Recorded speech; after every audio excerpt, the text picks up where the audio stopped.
Hello, listener. This is The Way In, a podcast about finding our way through the often impenetrable worlds of psychotherapy, psychiatry, and psychoanalysis. I'm your host, Tyson Connor. I'm a psychoanalytic psychotherapist and clinical supervisor in Washington State. Each episode of this show, I talk with other mental health professionals about the work they do and topics they care about, using language that you don't need an advanced degree to understand. Come join us as we try to find the way in. Welcome, listener. This is kind of like a bonus wrap-up retrospective episode coming out between seasons 1 and 2. It's kind of like wrapping up season 1 because season 2 will take a while to come out, probably. And I'm here with Ben. Hello. And Dan. Hi. You, listener, will recognize these two from the intro. They are the other creative forces behind this podcast, whose voices are on this show when I want to talk about stuff and don't want to just sit in a booth by myself talking to my recorder, because that sounds really sad. Feels weird. Yeah, I've done it. It's a weird feeling. Very strange. Today, we're kind of doing like a behind-the-scenes series retrospective. We'll be talking to Ben and Dan about the music and art, respectively, that they each made for this show, and hearing some of their process behind the decisions that they made to make what they made. And then I'll also be jumping in and talking about each of the episodes, some little fun facts and tidbits. This is not an episode where you're going to learn much, unless you're curious about podcast production, I suppose. So if you're listening through this because you want like the content and theory, have fun. Like, you've made it. You're done now. You can move on. But if you're curious and have some time to kill and want to hear more about how I do what I do, how these guys do what they did, and how this first season came together, then this is the show for you. Hi, Mom. I know at least you're still here.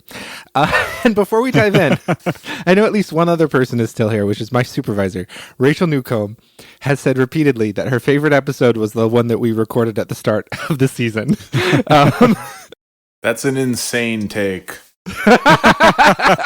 You can tell her that. But I hope that's fair to say. Yeah, that's fair to say. Not the most choice of words there, sorry. You know what? If you can say it about anybody, you can say it about a psychoanalyst. So here's how we're going to do this, listener. We're going to start with talking with Ben about the two music pieces. Well, I guess two pieces, but each of them have little sub pieces. Anyway, The music that he made for the show. And then Dan and I will go through episode by episode talking about his art, and then also any just fun behind the scenes stuff for each of the episodes. Kind of free flowing. We have no outline, and I haven't recorded a podcast in months because I've been busy editing them and releasing them. So, hey, we're all rusty. Not for as legit of a reason as you, so I just haven't been doing it. Well, you know, never too late to get back on the wagon, back on the horse, back on the... Yeah, back on the allegorical vehicle. The allegorical method of transit. Yeah. So, Ben. Yo. Tell us about the music that you made for this show, because, listener, for background, I made a podcast for a clinic that I worked at, and I reached out to Ben saying, hey, would you be willing to do the music for this show? Ben and I did a podcast for a long time, still do every now and then, where Ben has done a lot of like little jingles and songs and stuff for that show. So super fun. I knew it's a skill he had, and I remember in our first conversations... Well, what do you remember? I remember, so the tone of this show is very much different than a trash food show. So I had to like decide to take myself seriously, I guess, and decide to try to make something serious and I guess effective. Yeah. Which was a shift for me. Right. Because most of the music you make is like playful and kind of silly. And, yeah. Even the band I'm in is like mostly a playful, silly band. Right. And I like serious music, but like I don't make a ton of it. And so it was like a conscious shift to be like, no, I want to make something as beautiful and effective for the purpose that I want to convey as possible. And the purpose I wanted to convey is like, okay, I want this to be the first thing you hear and to help you sort of get ready to like go on a journey and like think about yourself and think about yourself in the context of what you're learning. And like, you know, I want it to be almost sort of like a calming Zen sort of vibe. Like, I want this to be a centering music. And so a lot of the first few ideas I went through were specifically like trying to build big and then sort of shrink down to like a central theme, right? Which is sort of what I ended up on, but it really wasn't. Like starting chaotic isn't actually a good way to do that because I just don't have a lot of time. Right. Like with such a short piece, like there's not a ton of time for development. Right. And that's actually something that ends up feeding into the two pieces because they're the same music, just like remixed and with like different elements added in and brought out. But like that was really, I just booted up Ableton and started fiddling around with sounds I liked. And like, okay, well, I love arpeggios. Let's find a little weird arpeggio thing. And that's where like the and like that felt like a really like, okay, it's a calm, but it's steady and like kind of intriguing, it's a little active, it's sparkly, but it's not like frenetic. Right. Which is really what I was hoping for. It's like I didn't want it to be like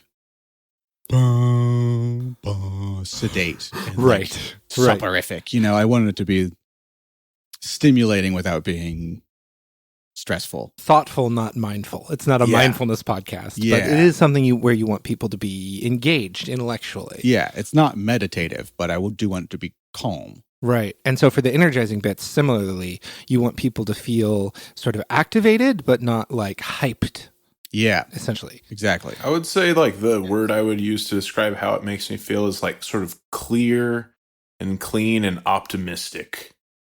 Like when I think about it, it immediately drops me into the headspace that I generally would listen to the show at, which is like, oh, hell yeah, new episode, can't wait. Like, and then I'd just be like listening to it at work.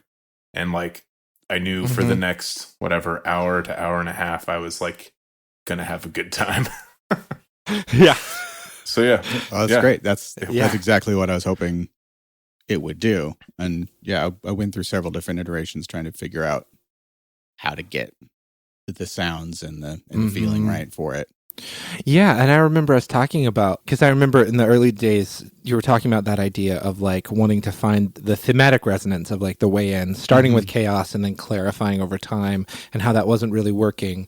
And then what you went with is something that's a little bit more like kind of like a standard in music, where you have like a theme that begins and then it expands and another thing comes in and it sort of builds and resonates. And I really like that the ending is the same materials as the beginning, but slightly remixed. Because I do kind of want that to be people's experience, right? Like I want people to come in with like you've read the title, you've seen the guest, you've maybe read the description, you already have a sense of what's going on, but maybe you're getting new content, and then at the end you might have a different feeling about it, right? Same stuff, but different feeling.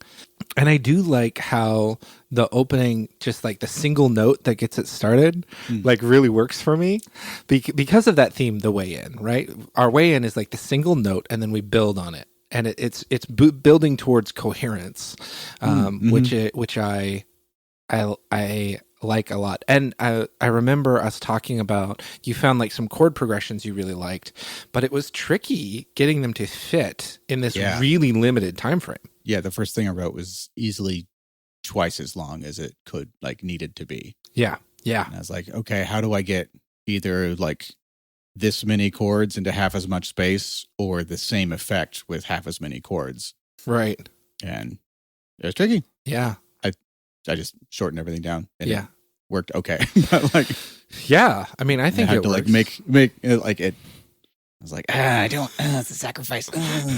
It's time to breathe. It reminds me of like when you go back and listen to the John Williams like Olympics, like, you know, the theme for the Olympics or whatever. Like how it's so much longer and like more involved when you listen to the full thing, and you're like, Yeah, if I had to listen to this every time I turned on the goddamn Olympics, it would be but it's like he nailed the parts that matter, so. Yeah, exactly. Right. The Friends theme is a whole song, and no one knows the second verse. Right. Yeah. Yeah, I've heard it on, like, people put on, like, Spotify playlists and stuff of, like, theme songs from TV shows. And every time you hear the Friends theme and they go into another verse, I'm like, what? I feel like I've shifted to another reality. It's not supposed to be like that.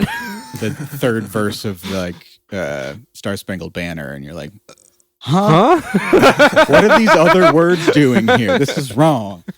Yes. And so, yeah, that's the point of a theme, is to be like, I want to convey an idea, a place, a feeling in just a little snippet. And we talked about how a lot of the stuff that you've made is very playful and like silly and energetic and is very hyped, you know? Oh, totally. Very hyped. And then for the last show, we were kind of intentionally going for a very sort of like, I don't know, like easy corporate kind of vibe. Like for the last show, one of the tracks that we used as reference was like the music that YouTube plays for you when it wants you to take a survey. We were like, something chill like this. And for this one, we wanted something that was a little bit more affecting, a little bit more emotional, a little bit less sterilized, I guess. I don't mean that pejoratively, right? Because the last show had its specific purpose, and this one's a little bit more open and a little bit more personal, I think. Yeah. So absolutely. I think you did a good job with it. Thank you. Yeah. Should we release the full version of what you made just as like a bonus track alongside this? We could. Okay. If you want to. Sure. Listener, watch this feed. And maybe in a couple days I'll drop Ben's thing, because if I drop both these episodes at the same time, people just listen to the music and then not the episode. So people get confused about stuff. Did you just call the audience stupid? No, I called people as a group. How stupid. Dare you? Groups are dumb. Groups are dumb, Dan. I don't know. Maybe I need to do an episode on group psychology to see if that holds up. I don't know. Because groups are also smart in other ways. Anyway, podcasts are weird. Gosh, I've just lost my last listeners to this episode. Oh, you think I'm dumb, huh? All right. Well, screw you. Click. 1 star on Apple. We haven't received any reviews on Apple Podcasts. I don't think we will. It's a dead platform. Nobody goes there anymore. No, it's all Spotify these days. Yeah, gross. Anything else you want to say about the music? I did later discover that I have like a really heavy, like 120 hertz, 125 hertz, like resonance in my room. So it's there's just a hum in there?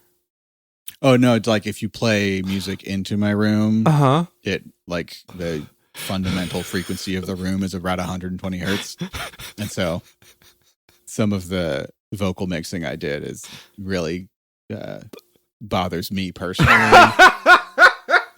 And so for season 2, I might try to get you to let me remix it. But okay, no, that's fine. Anytime, man. If anybody else noticed like a weird cut at like 120, that's probably that's probably and, like some weird boominess in other places because I was compensating for the yeah.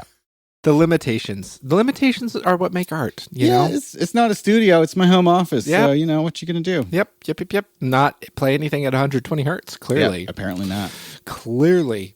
And you did a custom version of this theme for the trailer that I released, too. Yeah, I sent you all the trailer audio without any of the noise removed. So I remember you being like, Tyson, what is this garbage? Because it was really bad audio. And you cleaned it up and made like using the same materials again. Yeah. Which I really appreciate. Well, and that's the nice thing about Ableton is and what is Ableton? Ableton is a DAW, digital audio workstation. Okay. And so like the most famous ones are probably Ableton or Pro Tools or Cubase or Logic. Yeah. Like there's all these different versions of it. Cakewalk is the one I use. Cakewalk, yeah. Because it's open source or whatever. Or Reaper is another like really popular open source one. Audacity. Right, which is all what I use to edit. Yeah. It's very small and compact. Each one has like its own set of things. And Ableton's interesting because it's set up completely different than any of the other ones I know. It's set up in loops. Oh. And so like when I wrote this, I wrote right. That's what I wrote. And so You I can turn that loop on and then I put Mhm. other things next to it. And then I can make little scenes of Right. this song that have different elements and I can turn them on and off individually and like build it by playing each individual instrument. Yeah. And like, oh, well, now this one wants to do this phrase instead. And I change that. And so it lends itself really well to like, oh, I have this song and I need it to be 5 minutes long now instead of 30 seconds. Right. Yeah, that's very natural. Whereas like Pro Tools, that would be hard. Right. Yeah. You'd have to like do a bunch of other stuff. Right. Most of these other platforms do have looping built in as a function, but not quite in the same way. Yeah. Like the Ableton is specifically built to be a performance tool. Yeah. Like if you see a electronic artist with their laptop open on stage, they're almost definitely running Ableton. Yeah. Like that is, it's a performance tool. Which also means that it's really easy then for you to return back to all of the music you've made and all the themes and all of the elements and remix as needed. Oh, yeah. Yeah. It's actually really, the hardest part is finalizing something. Right. Yeah. The hardest part is to stop fiddling with it. Okay, well, how do I actually record this version of this song and send it to somebody? Like, right. I'm not good enough at Ableton to be good at that part. Hey, good enough for this show. I'm really just a meddler. Yeah. Well, listener, if you like this stuff, you can find more of Ben and his life creatively. Yeah, I'm in a band called the Hoot Hoots. Yeah. We make music. We're making music now. If you go onto our Spotify or Bandcamp or wherever you find music and you're like, wow, these guys haven't put out an album since 2017. Yep.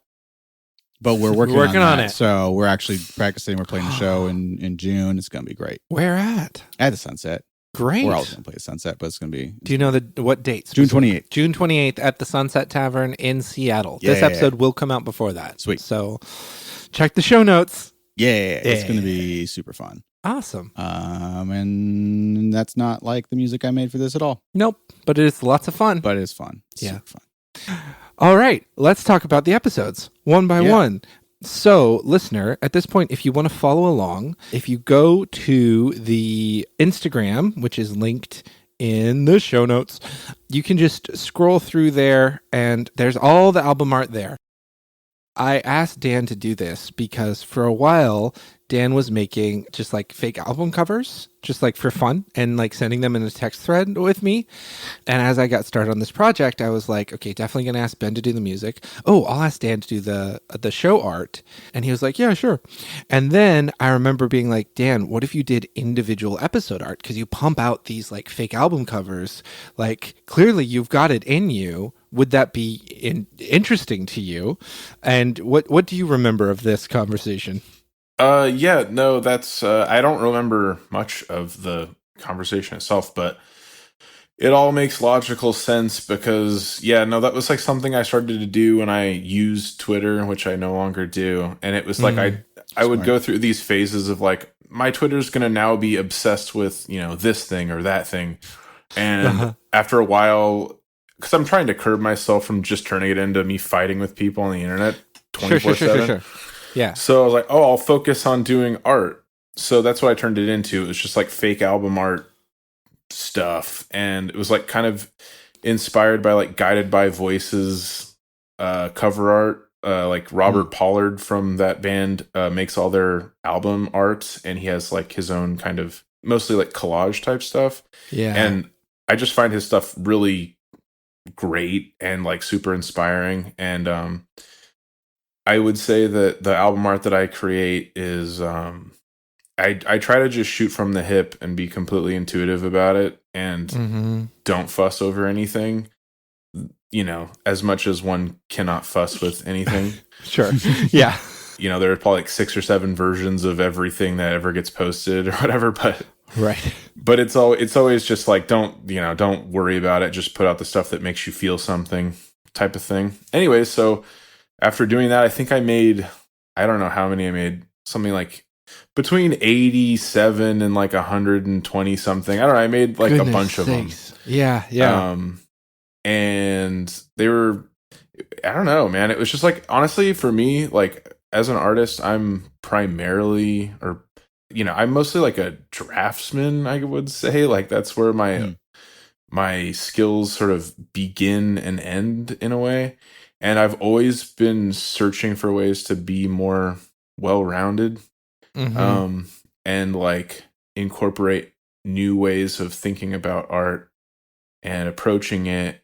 And I think, like, not to get too psychological about it, but my ability to draw or whatever is like weirdly attached to my like sense of self or like self-worth. Yeah. And I think that getting away from actually putting pen or pencil to paper like unlock something in my brain that I like really need. Yeah. Like to get away from thinking about things in that way. Yeah.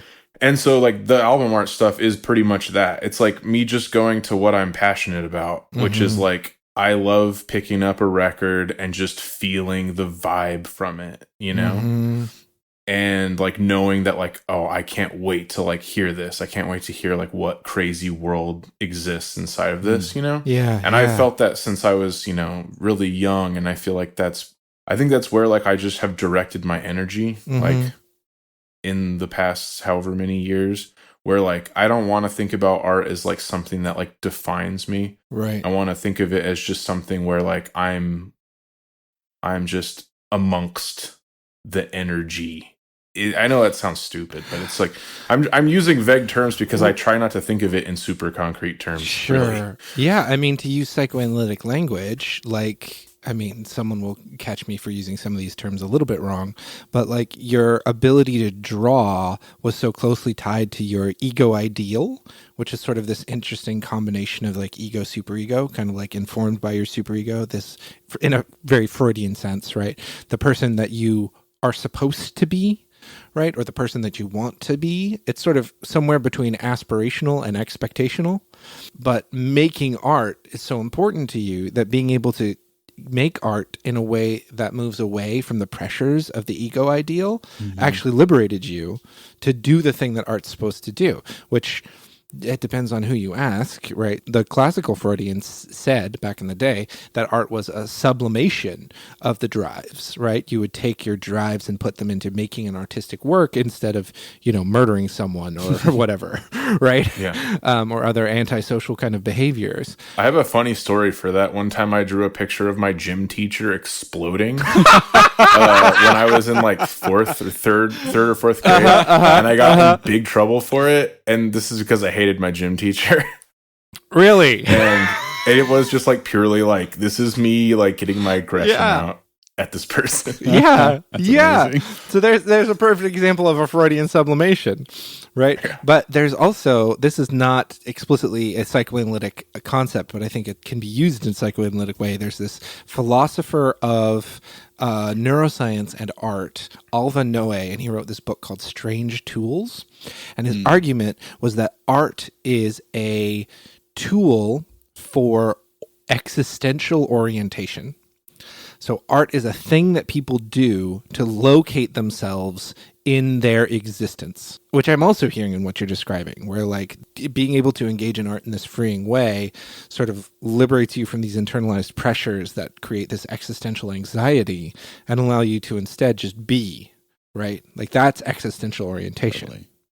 Yeah, it's really beautifully said. Like I feel like that like really speaks to me. Yeah, like I said, I don't know. I love hearing about this kind of stuff like in passing, I guess, because if I think about it too much, I don't know, I just get wrapped around the axle, but I enjoy like hearing people describe in like very specific language like what I'm just trying to experience or feel, without thinking about it. Sure. I think that's a lot of what I'm trying to do is like I just try to like follow your nose basically. Yeah.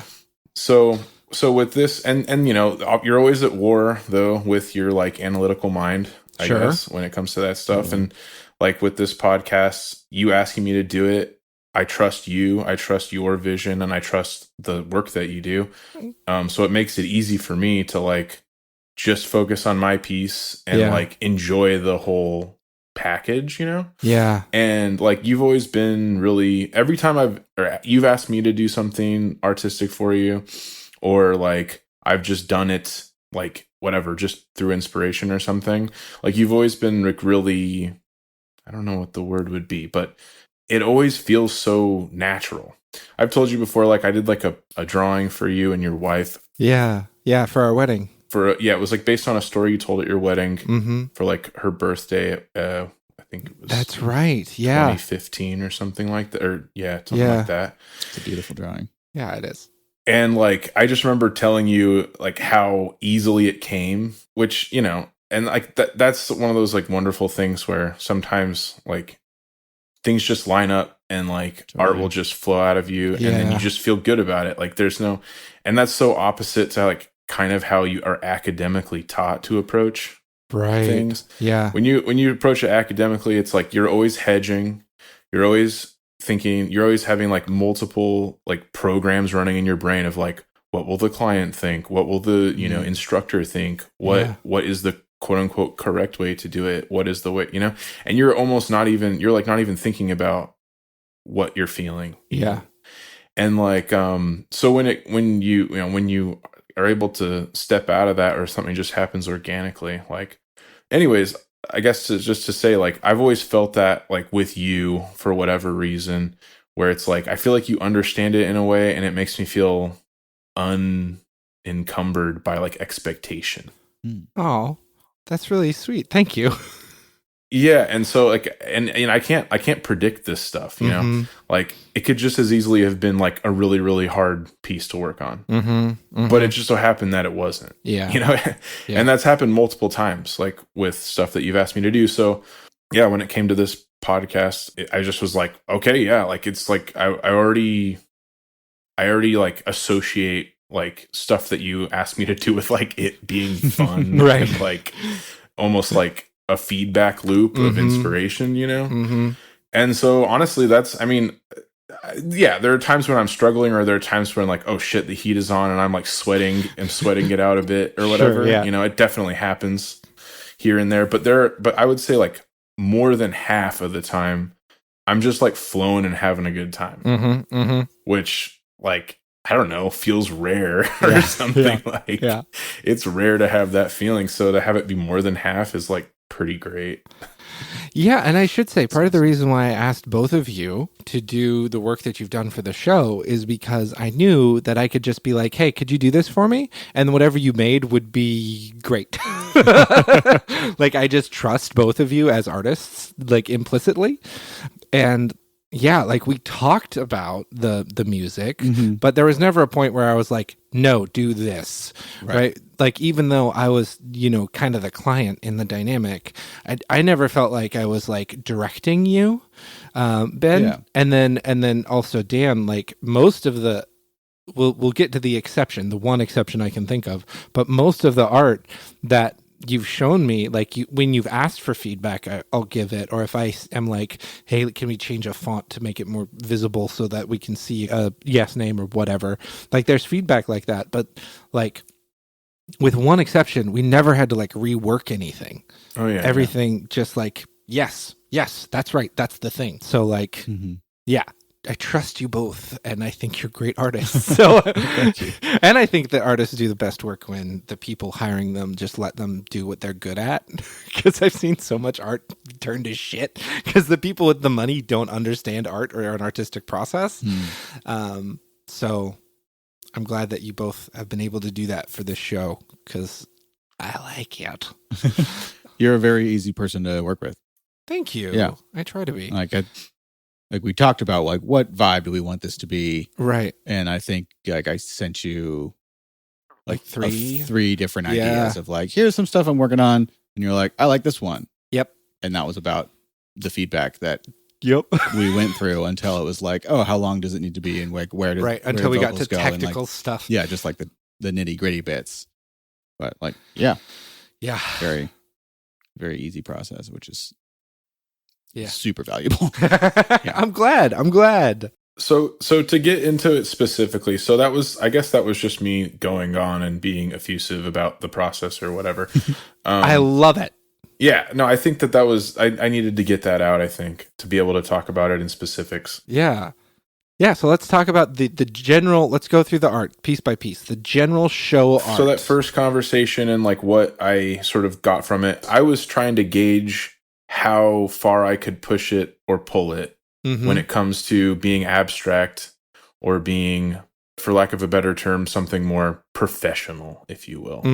So I'm thinking like, well, I don't really know like what the vibe necessarily is for this podcast, but I have a feeling, we're using like clinical language and things like that. We ought to have a certain amount of professionalism so people feel like they're in good hands, I guess. But at the same time, we're still talking about like abstract things and theories, etc. And I wanted it to have a certain looseness that you like.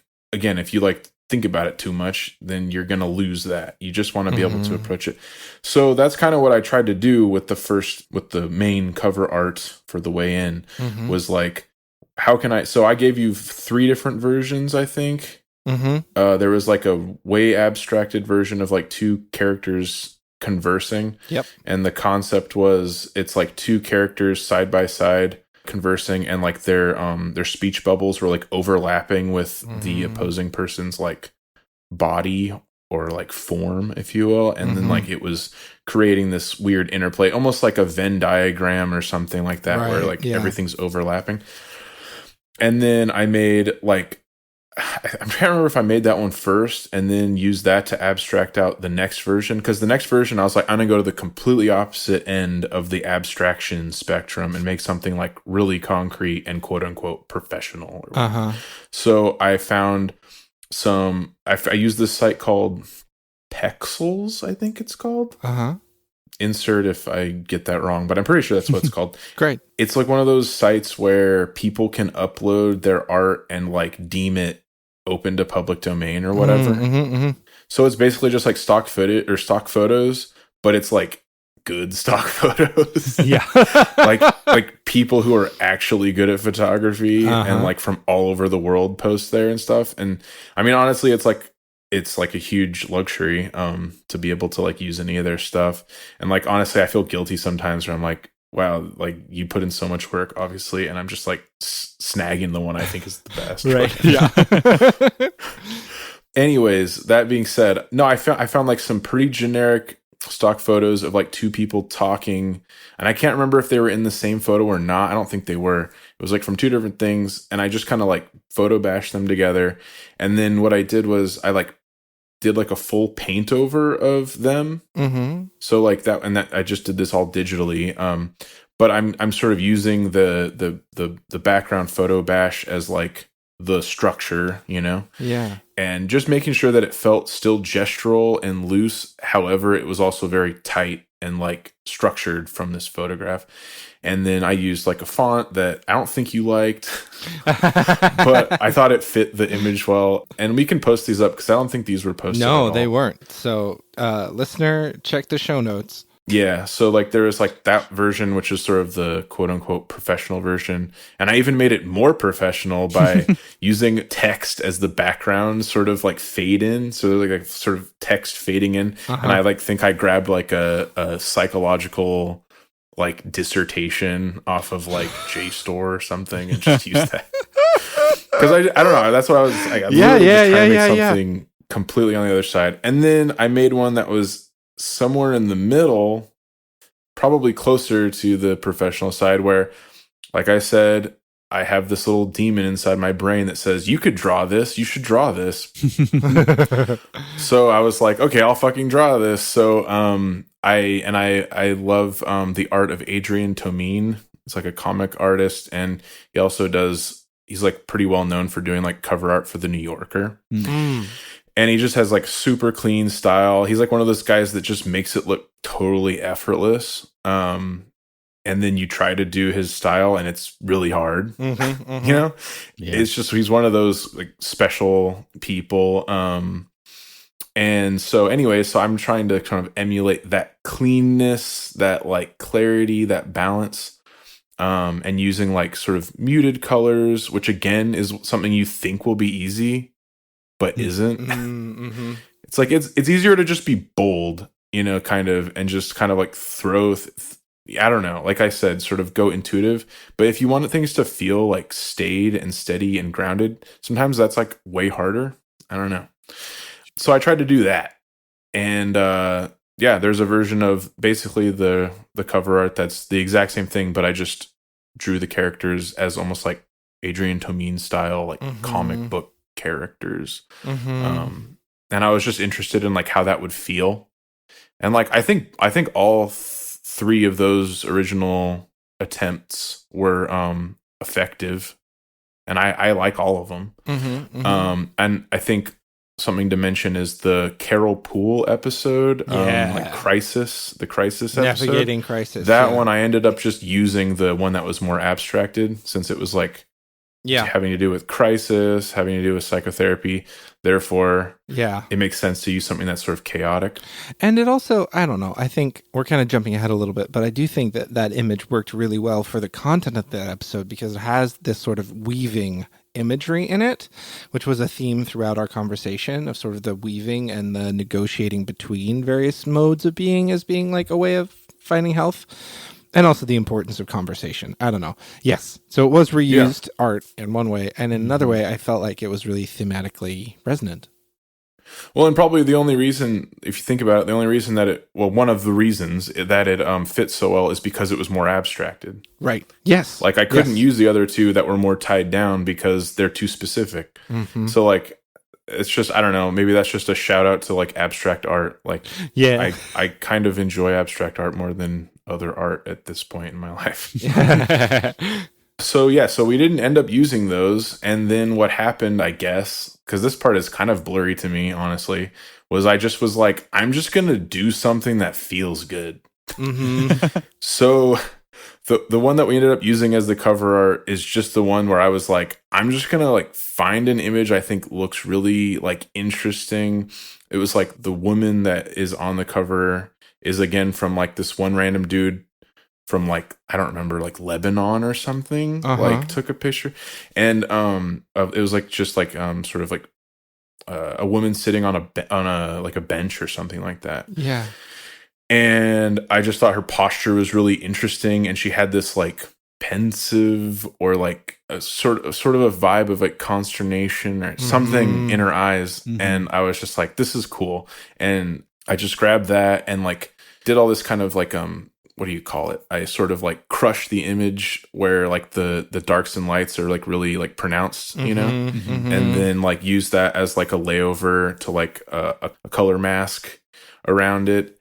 And then because I had crushed it all the way to black, like black and white, the stark image, then I was able to like sort of use illustrative like brush strokes of like black sort of ink. And I created this like sort of vibe of like fire or burning around her, which like adds to that element of like, you can tell there's something going on internally that's like being expressed. Once I had kind of like, once I saw like and this all comes back to just me doing those album art covers, because again, I like to work in squares. I don't know if that's like a thing, but if I put something in a square composition, all of a sudden like my mind is able to like just work on it. Like I'm not distracted by like composition. I just feel like you just intuitively know what feels right in a square. And I don't know if that's just from looking at album art a lot or something, but it works for me. So then I was like, okay, what elements need to be added? That's when I tried to come up with like this logo idea,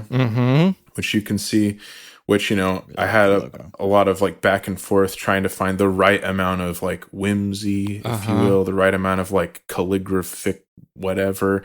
And obviously like the concept is that it's sort of a mock sort of map pathway.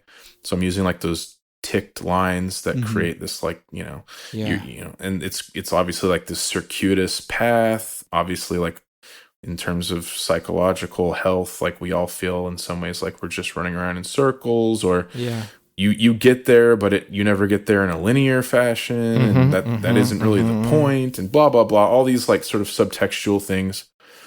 And the hardest part of the image, because I think I did the photo stuff and like the logo relatively quickly. The hardest part of the image was the flower that is emerging from her like face. Yeah. And that's just because, like, again, I was like, I'm gonna illustrate a flower. And then that turned into me just becoming obsessed with illustrating a flower for like a week. It's a beautiful flower. I mean, you did a bunch of versions, and this was the one I thought just like worked the best and felt right. And yeah, like gave that like sort of exotic, but you can still tell it's a flower. It just kind of like defies easy categorization. Yeah. And yeah, that's why I went with it. And I like the fire steam coming off of her head too. I like that a lot. Yeah, me too. It really like she's sizzling. You know? Yeah.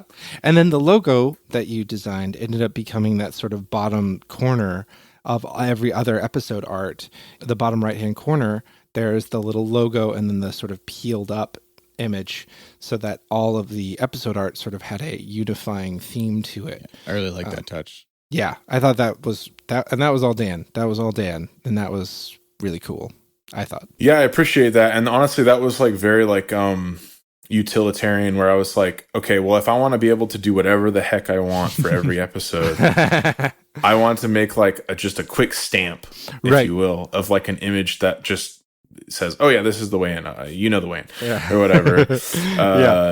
So I was like, if I could just shove it in a corner, and I don't mean that like dismissively. I was like, yeah, I want to make something that feels pleasing, and like, because the way in lends itself to the concept of like, oh, you turn the page and you're entering into some new psychological territory. And so I was like, this is perfect. I'm just going to make this work. Yeah. And yeah, thankfully it worked out. Yeah, I think it did. I think it did for sure. I think it's great. So let's talk about episode 1, the intro episode, the last time the three of us were here together. Yeah. Because this image, which, listener, I'm realizing some of you will not have access to images, so I want to do a brief description of them.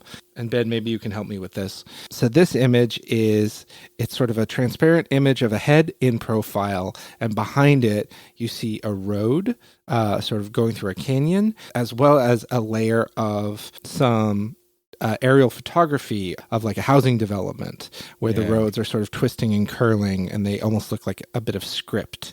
Like a maze. Yeah. And at the top in small text, it says the intro episode, and then inside the head, it says, let's start here.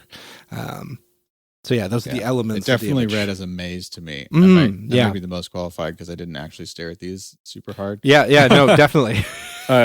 And like the longer I look at it, the more I'm like, is that a housing development that's like burned down? Because I can't see any houses. Right. I think this is like a destroyed housing development. Maybe it is. Laid over a road. Dan can answer that question. Dan, what? And I should also say, just because I feel like acknowledging it, at one point, this concept was one of the options for the whole show art. This idea of the head with the profile and the roads sort of behind it. Yeah, I think in our text conversation, I said, I threw this together really quick. This is my first wank at the idea. Yes, that is, I believe, what you said. We can post that one. So this was my second wank at it. I was just trying to take that exact concept where it was just a silhouette of a head, and it was sort of an abstracted silhouette of a head, like you might see on like a crosswalk or something like that. Yeah, something like simplified, something iconic. Yeah, and just using this image of the like two cliffs being bifurcated by this road shooting off into the distance, and so this is just a more, I don't know, like just a more, to me, like intriguing and interesting version of that. And this was I just used like digital painting software and created these kind of like interesting swirls and kind of like carved out this head form.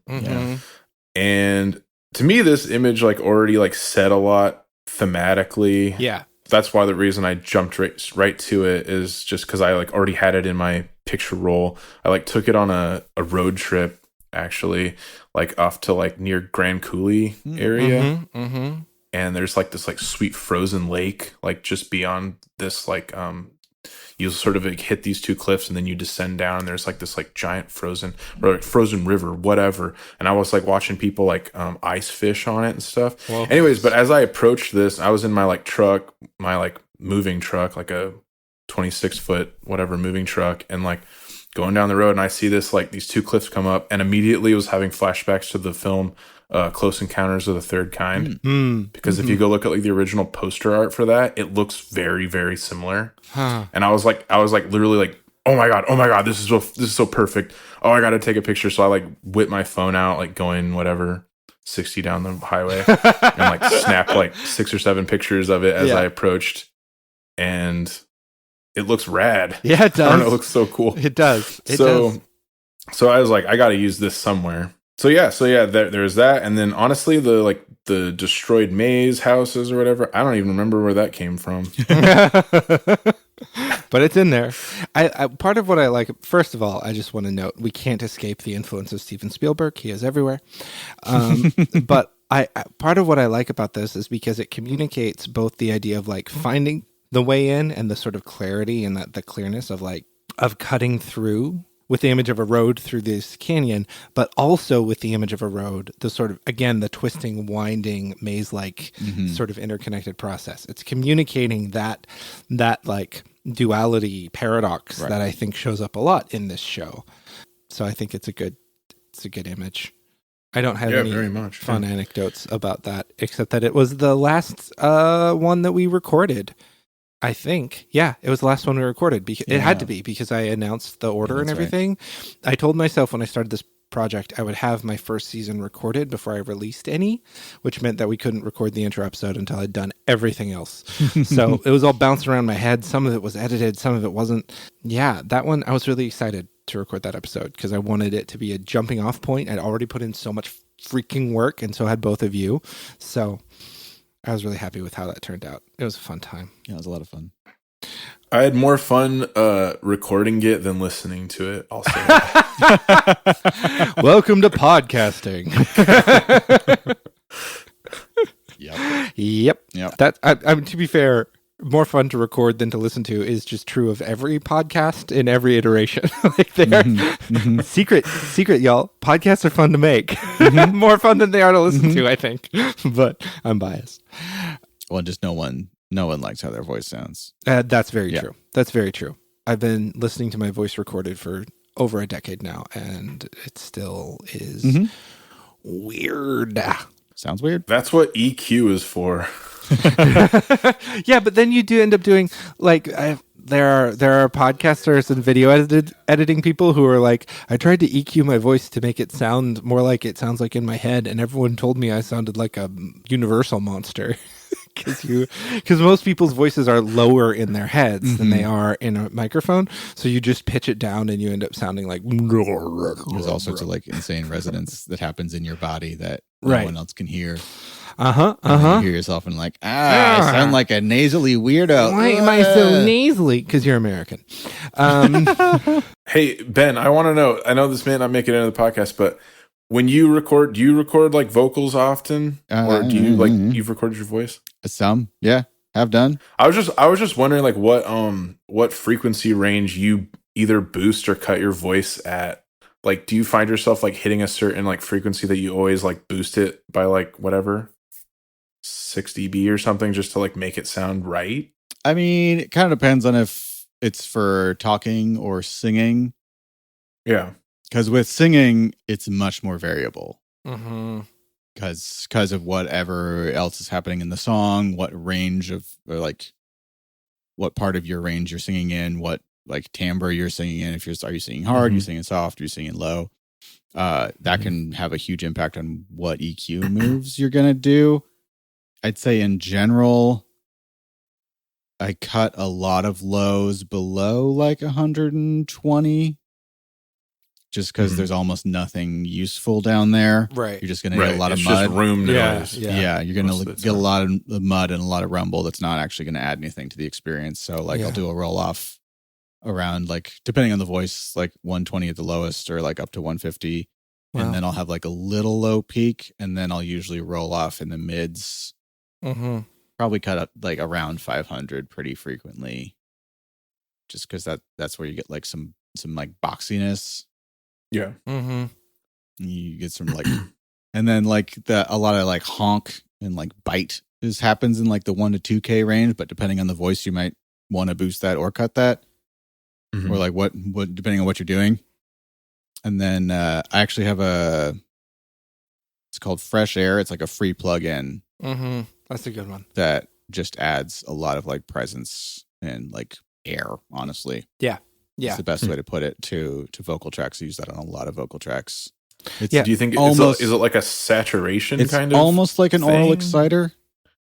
Yeah. It's more of like an oral exciter than like an actual EQ, but it's super useful for just like adding like a little bit of like sparkle and breath to the top end of a vocal track. It's really handy. I've only ever used it when when I had to futz with the EQ on a track so much that it sounded over edited, basically. Yeah. And then I threw the Fresh Air on it, and I was like, okay, great. This sounds like it could have been an actual recording by an actual human. Yeah. In an actual place. It's a great repairing tool too. If like, oh man, this recorded with a ton of hiss. Right. And so I had to like low pass filter out all this hiss. And you can use like an oral exciter type plugin or like a Fresh Air type plugin to sort of like algorithmically add back in what sounds like your original high end without your noise in it. Yeah. While we're talking audio editing nerd stuff, I just want to say I do something very controversial on this show. I pan my speakers. I will set one person off to the right and the other person off to the left. It's only by like, I think I max out at like 30 or 40% or something like that. But that's still a lot. Like most people tell you don't do that. Just like put it straight down the middle. Yeah. But I don't know. Like I like it as a listener. I like having a sense of like space and like locationality to the speakers. So I know that means, listener, if you're somebody who listens to podcasts with like one earphone in, that means like, if it sounds like one person's quieter than the other, that's correct. But it's a reward for those of you who are, listening with high quality over the ear headphones. You can the real fan. There you go. Most earbuds, if you leave one in the case, it'll play stereo through mono. Oh, really? Yeah, that is a very common feature. I didn't know that. So that's good to know. If you're like, man, I can't hear anyone on the left side because I'm only hearing, put the other headphone back in the case. And it might solve it depending on your headphones. Sure. But I pan my speakers too because sometimes it's easy to tell whose voice is whose. Right. But sometimes it's really not. Yeah. Like this episode's a great example. Yeah. We're all people with very similar timbred voices. Yep. Yep. Yeah. If you pan us, it'll be a lot easier to tell who's talking just instinctively. Right. Because because the way that when you do it that way, your mind, because like people don't remember people's names. If people don't know which one's Dan and which one's Ben, they'll be able to know, like their mind will register, oh, Dan's a little off to the right and Ben's a little off to the left. And that like, I don't know. I like that. Oh, completely agree. Cool. I have gotten feedback that's bad too, but. Yeah, that's cool, man. We got the technology. We might as well fucking use it. Yeah. I guess it's kind of like, I don't know, maybe we're kind of like the audio version of like the video editors who keep making TV shows way too dark because they're like, it looks great on my screen. Maybe that's just what we are, but whatever. Get better equipment, I guess. I don't know.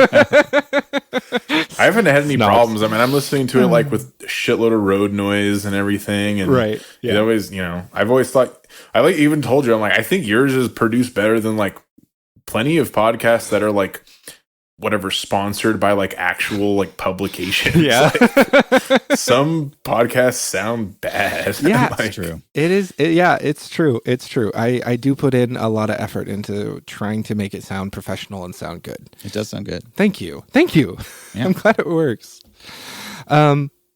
Cool. Let's talk about the legacy of Sigmund Freud with Daniel Benvenisti. Oh man.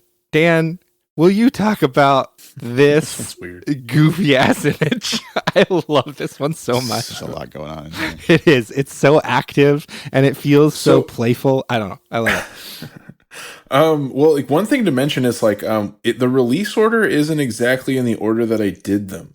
That's true. So That's this right. one was a little later on after I had finished a few. Mm-hmm. So this was me actually going back to just doing digital, completely digital. Mm-hmm. Because I did like some collage, like actual like physical collage stuff before. Wow. So this was me just kind of like trying to use I guess that as an inspiration. So I found like there's like a Freud, like official Freud family website or something like that. Mm-hmm. And they had these like this sort of like a photo album of all these like family images and like images of him, at various stages of his life. And I guess I just thought it was like, I definitely tried out a few different ideas. I do a lot of like just sketching on my phone with my finger. Like I don't have like a stylus or anything. I'm just trying to like work out like compositions or whatever. And like I had a few different ideas that had more to do with like the iconic image of like old Sigmund Freud with his bald head, his big circular glasses, his sort of like schnoz, if you will. Yeah. And like there are a few images of him like that are just used and used and used because he's so iconic looking in them. Yeah. Yeah. I think, I don't even probably have to say like the ones I'm talking about, because if you look them up, you'll find them. But I guess I tried to do some things with those, like using like his big dome like head as like a as like a motif. And I guess, I don't know, it's like, I think I just came down to the idea of like, it's more interesting to like think of him as like a young man or something. And the idea that he's like has this mother, and there's like literally a picture of him like awkwardly standing with his mother. I thought that was like interesting, just literally psychological. So the woman in this image is Freud's mom. Yeah. And it just all of that just spoke to me. I was like, God, just to think of him just being like just a guy, like just a guy you meet, and it all came from like a human place. And I don't know, to me that was just compelling. So this is one of those ones where I just went completely nuts and just tried to, I don't know, just make something that felt cool. So this was me just doing that. Yeah. I don't know. I sort of cut things out and warped things and shifted them around. And, there's like these multiple duplicates. If you see the image of echoes, Freud and his mother staggered around each other, and like there are different colors and different opacities, and like it just has this vibrating kind of feel. And I don't even know why. I just kind of came up with this like these two little hills in the background. Yeah. If you can call it the background. It sort of works as a background. And then I like inset it into this like frame kind of thing. And again, I don't know. It's just things that like you're just trying stuff, and like it's sort of, and the one element of the image we haven't talked about is sort of behind the hills. There's a bit of a sky and a bit of like a sunset going on, and you see the text in the sky. I get by with a little help from my Freuds, and then behind the word Freuds is that big old dome, that classic image of Sigmund Freud, and his little round glasses are sort of peeking up from behind the hill. It's like old Sigmund Freud is playing like the Teletubbies baby son. Exactly. Rising over the hill. It's 100%. Yeah, it's like he looks down on all of us, and or looks down on like the history of his legacy or something like that, And part of what I love about this image in my like psychoanalytic overinterpretation of stuff is that each of the figures is repeated 3 times in line with Freud's sort of tripartite like structural theory, id-ego, superego. But you also gave each of them a shadow, like a dark image, which is almost like, hey, maybe a little Jungian. Who knows what's next? Which then like actually plays out in the episode, because Daniel started his professional career as a Jungian who then moved back into Freud. Right. So, like, I doubt intentional, but those are sort of some meanings that I pulled from it regardless, and I had fun with it. Well, it's fun too because it's kind of goes back to your like all theory is biography. Yeah.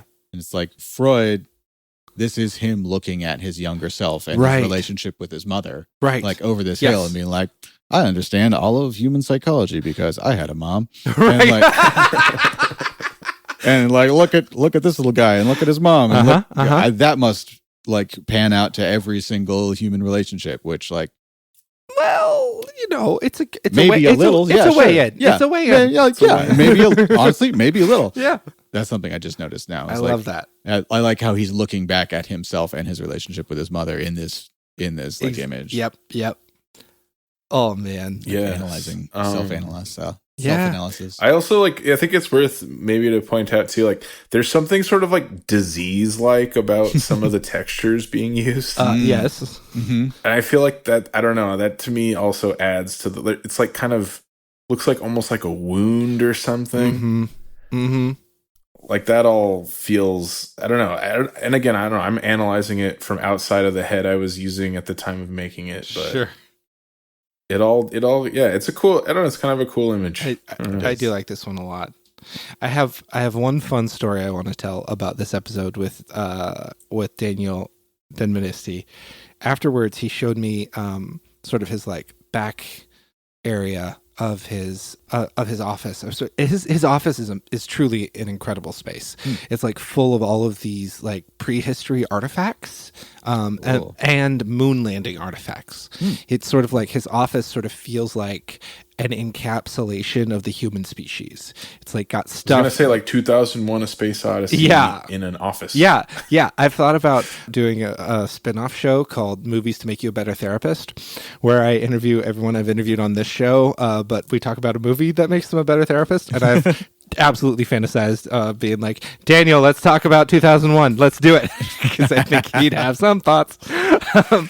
But he showed me this poster board that he has in his back office, and he was talking about his career and how early on in his career he met someone who said like she loves asking people what their favorite book was. This person was a librarian who then became an analyst, what their favorite book was as a child, because she finds it's very resonant with the themes of people's lives.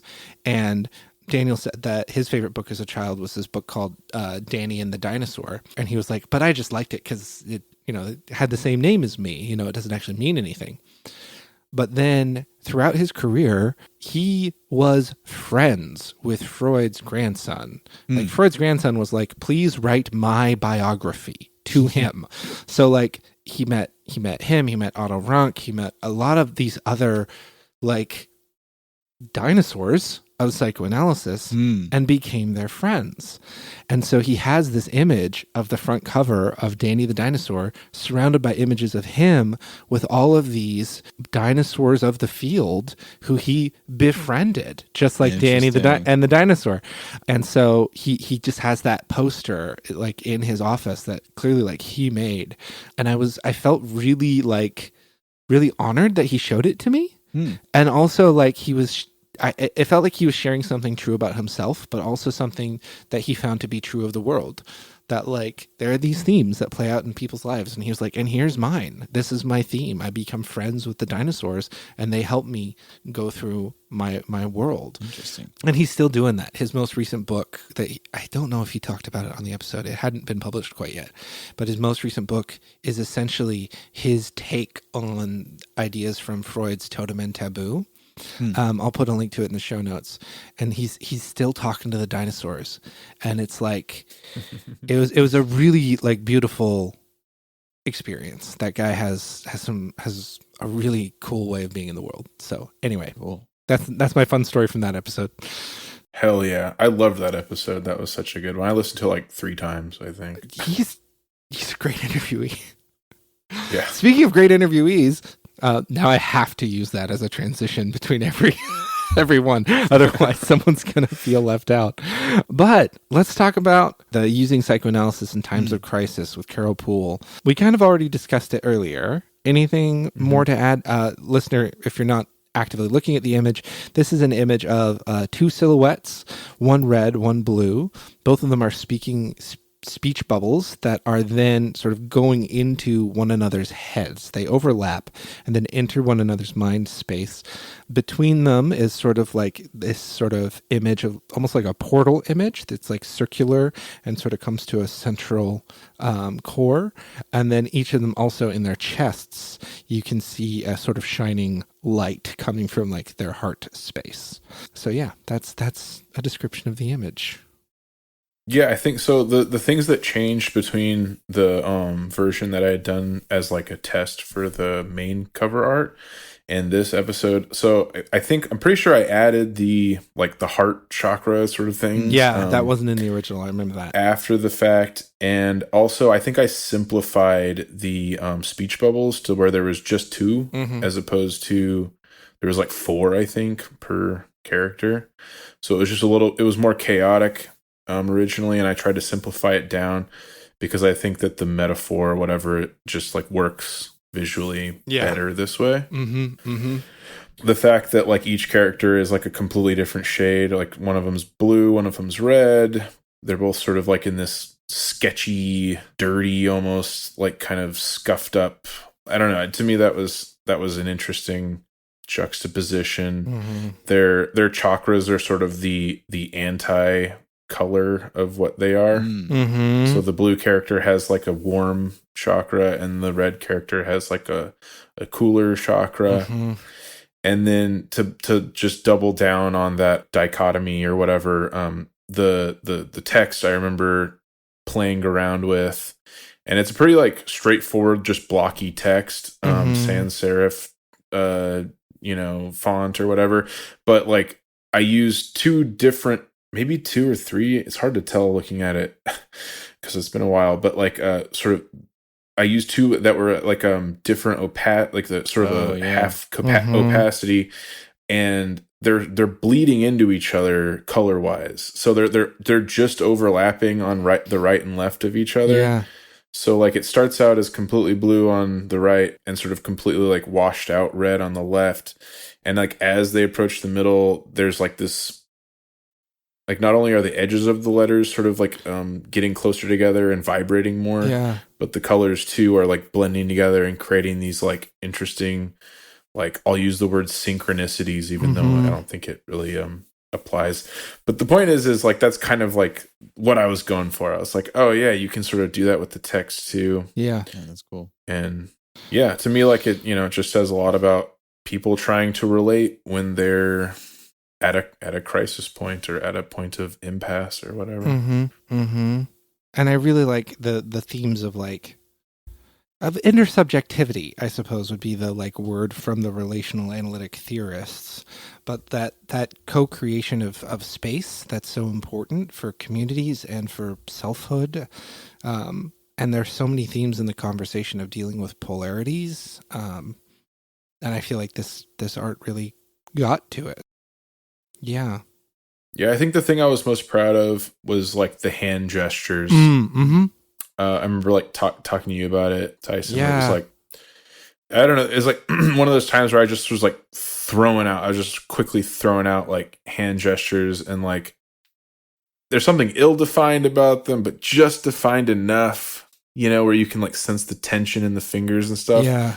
I mean, that goes back to like I'm trying to do something abstract, but then there's a certain like there's always like a good feeling when you like gesturally like nail something, and like so there's like just enough of that like tension between abstract and like the grit of like a really well drawn line, and like to me that was like that kind of made the image for me. I know it's not like the focal point or anything, but but to me that was like the part that I like look back and just go, that was cool. It's like evocative, but it's not explicit.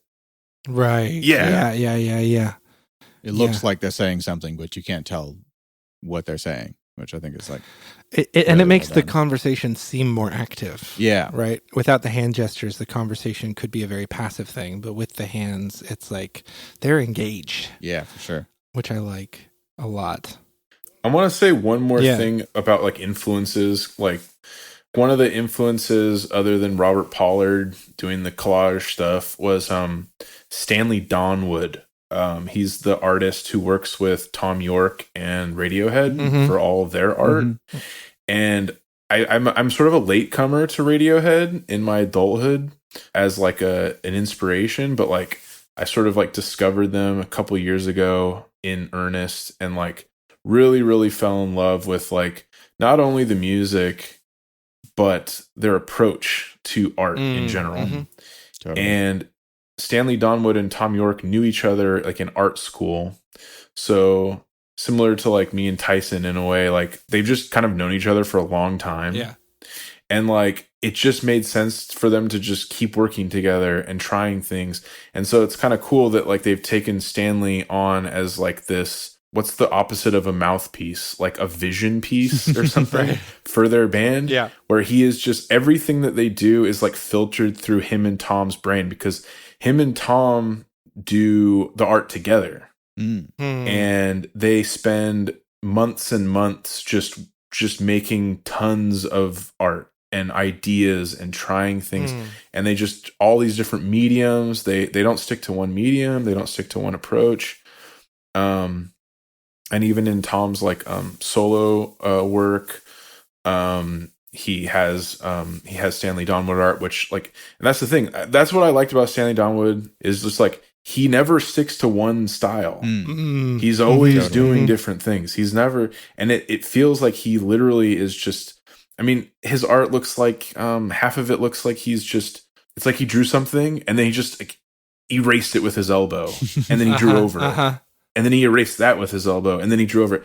And it's like, it just has this chaoticness, but it's like, if you ever listen to the music, it just works. Yeah. Like it works so well with like the feeling of like, who am I? What am I? What are we doing here? Is any of this real? Like what is it's just, I don't know. To me, that was super inspiring. And the fact that he's doing album art, that's like kind of what you originally learned of his art through. I was like, this is like my guy or whatever. Well, it fits Radiohead's music because like Radiohead's music feels chaotic and off kilter, but it's extraordinarily meticulous. Like it is very, very, very carefully crafted. And it sounds like that's the way with the way they approach the album art too. And it feels chaotic and weird and off kilter, but like extremely intentional. Yeah. Yeah. And it's cool. It's just as interested in like those articulate moments, those tight, articulate, bespoke, if you will, sort of like moments as and the like sketchy, blurred, like cloudiness of everything. Everything is just so well, I don't know, so well realized with like both the music and the art, I feel. Totally. You know, and like with that Ben Veniste episode, like that's kind of, you can see echoes of it there, where I'm just like scrawling things and cutting things out, you know. I don't know. Yeah. So anyways, that's my little digression for that inspiration. I love it. I've been thinking about what I would say for some of these episodes for a while, and I think like I need to keep myself short when talking about Carol Poole. She's just like a really, really like weirdly important to my career for someone who's never been a supervisor or I've been like in super regular contact with. Because when I first got back I went to a grad school that was very psychoanalytic, but when I left it, I was kind of like, I don't want to deal with this shit anymore. I'm kind of done with this. I'm tired of this. And I had some experiences with people in authority that felt really hierarchical and really left a bad taste in my mouth. But then I was really socially isolated, or professionally isolated, and I was looking for more community, and I was aware of these psychoanalytic groups around. And Carol was the first person who I sat down and had a conversation with who wasn't from my grad school, who practiced psychoanalytically. And I remember essentially showing up and being like, I don't know if I believe in any of this stuff. I'm really lonely and I don't want people in power to like bulldoze me. And her response being so like thoughtful and kind and curious and engaged that like that conversation was the beginning of me starting to trust psychoanalysis again. So having her on the show was, I think, in part me kind of reaching back to that experience, because that's how I experienced her, was as a very like invitational, curious, kind voice that sort of helped me to trust psychoanalysis after I'd kind of lost my trust for it. So I'm so just like grateful that she recorded with me twice. Like the equipment broke and we had to record later, and it was like months later.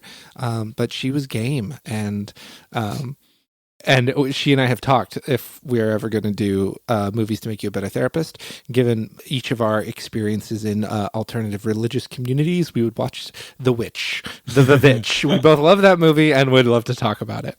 So that's my story about Carol. and less a story about the episode and more just like context that you wouldn't know unless I said it. Can't wait for that ep, bro. Yeah. Someday. All right, let's talk about, oh my God, this is one of the top ones for me. This next one. Me too, actually. The moral injury image. Ben, why don't you take a stab at describing the image that Dan made for moral injury with Sherry Weber Nicholson? So like I'll just start at the foreground and work my way backwards, I guess.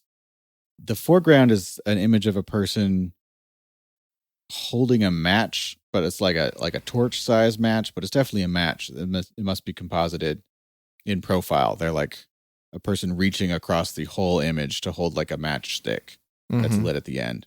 And behind them is like an explosion coming out of their head, but it's flower petals. And that's all in front of like this like seascape water thing happening, which is all in front of even more stuff, which is like a skyscape with like a staircase or like a road coming out of it. It looks like a staircase, but it's actually a road. And a road from above with cars on it. Mountain that is actually like a naked human mandible turned upside down. Yeah, jawbone, upside down jawbone. Like it's very I don't know if you guys know the Thermals. This reminds me so much of the cover art for the Thermals album, The Body, Blood, the Machine. It's a fantastic album. Check the show notes, listener. I really like it because it reminds me of that cover art, and that cover art is also excellent. So it's a very interesting image that I don't understand at all. So and the one element that you didn't mention is flying sort of between the matchstick and the background ocean imagery is a bird. Yeah, that's a little like sparrow, maybe swallow, something like that. Yeah. So Dan, what the fuck is this? What's going on here? I love it. What is this thing?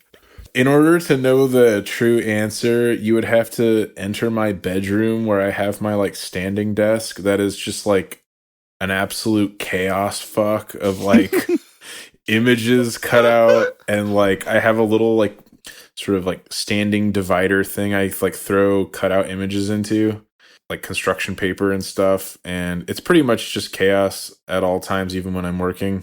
But that's where I like have my X-Acto knife and everything. And just so that was the process with this one.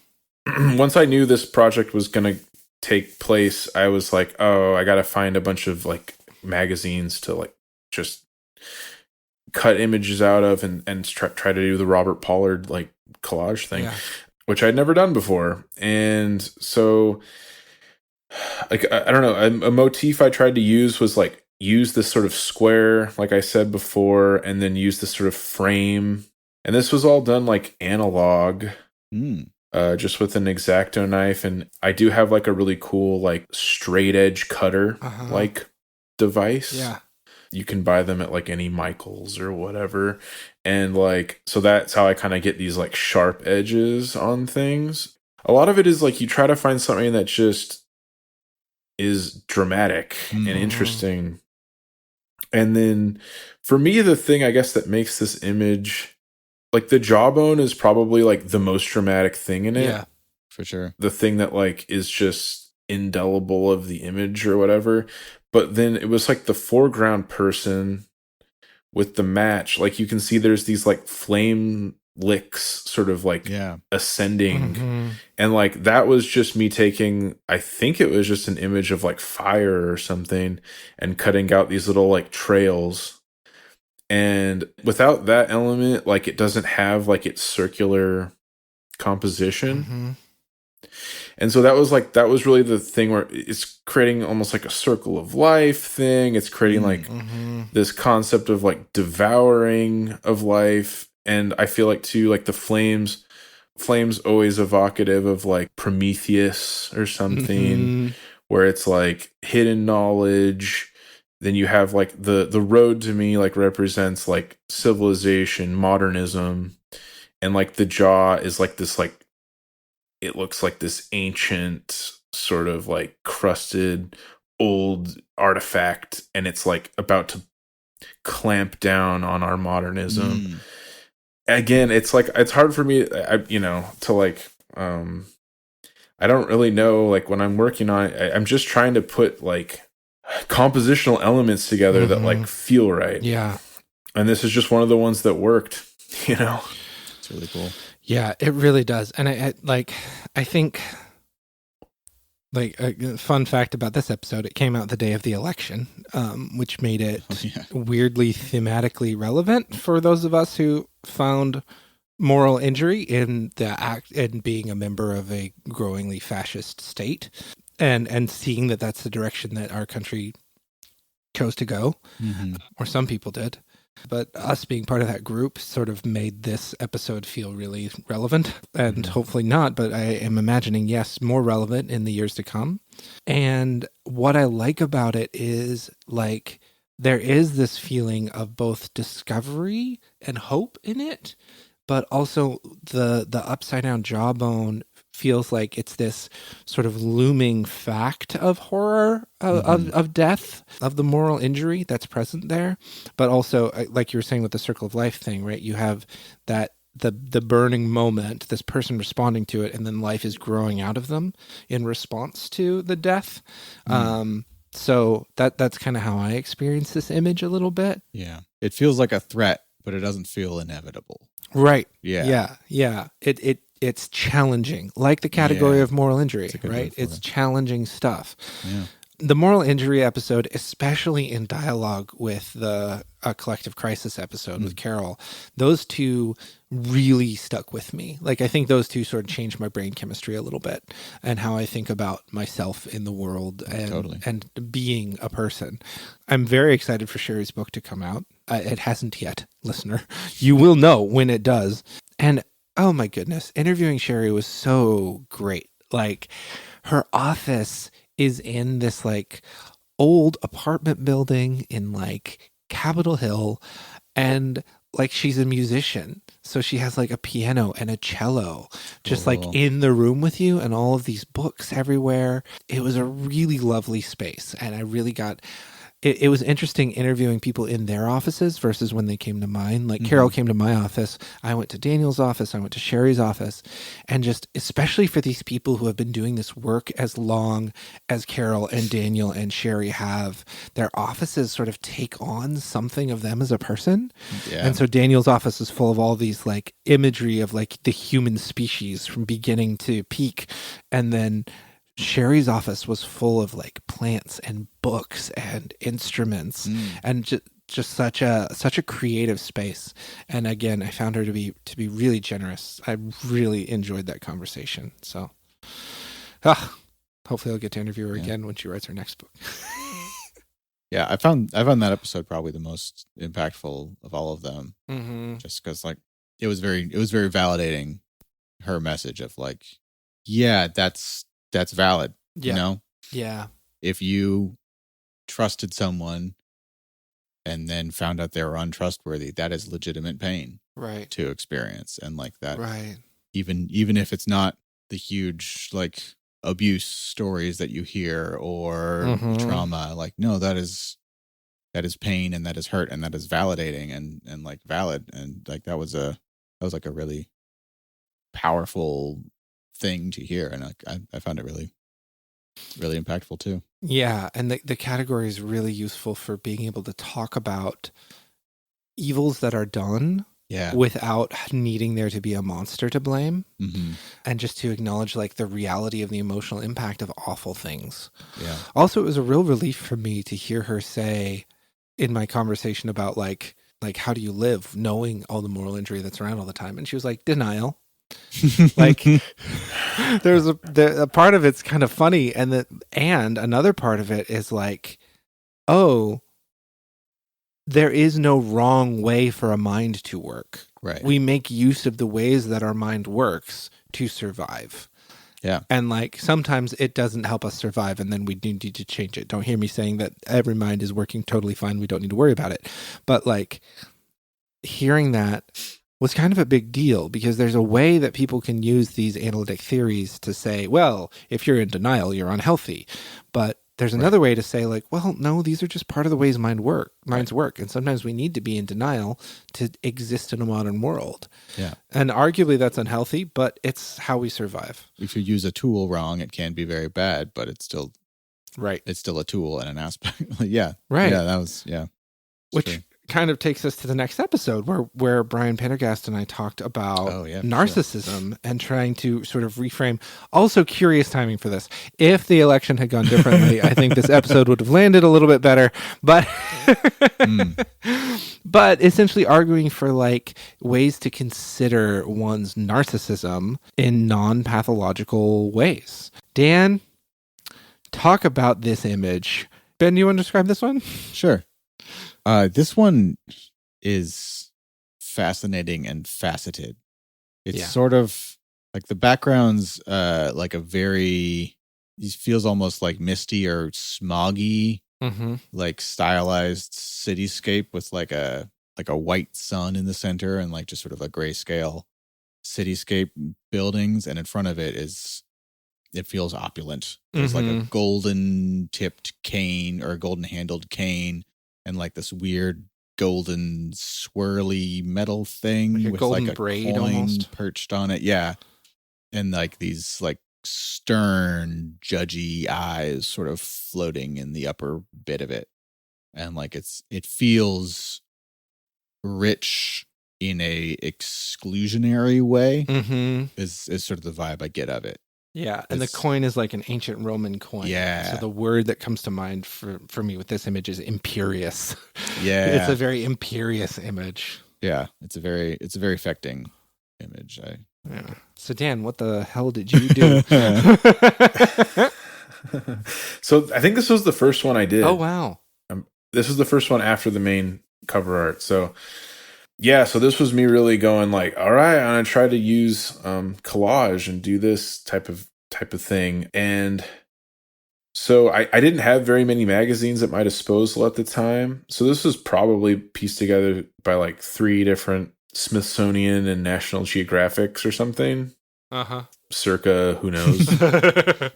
So that's kind of like where the base material came from. I think the process was I found that sort of background image again. So like these are, if you see these in reality, they're about 9.5 inches by 9.5 inches or so, something like that. So it's like the whole thing is like I only have so much real estate with a magazine image, right? So it has to be fairly small, but thankfully they have like really nice photographs with like high fidelity. So you have to have enough image where you can create like a background and then sort of have things you can throw up on top. So once I found this like grayscale city image you're talking about, and I knew I had enough real estate for it to fit with the border, because I was sort of using that as like a shared design element between things at the time. And so I was like, okay, so that'll be the background. I think that's where it started. And then I just had, I think it was like, some kind, I don't know if, I remember if it was like a bank or if what the ad was, but like the gold rings were, I think it was, it was like earrings or something. And that makes sense. Yeah, I only had so many of them. So I tried to like sort of wrap them into each other in a way that like felt organic.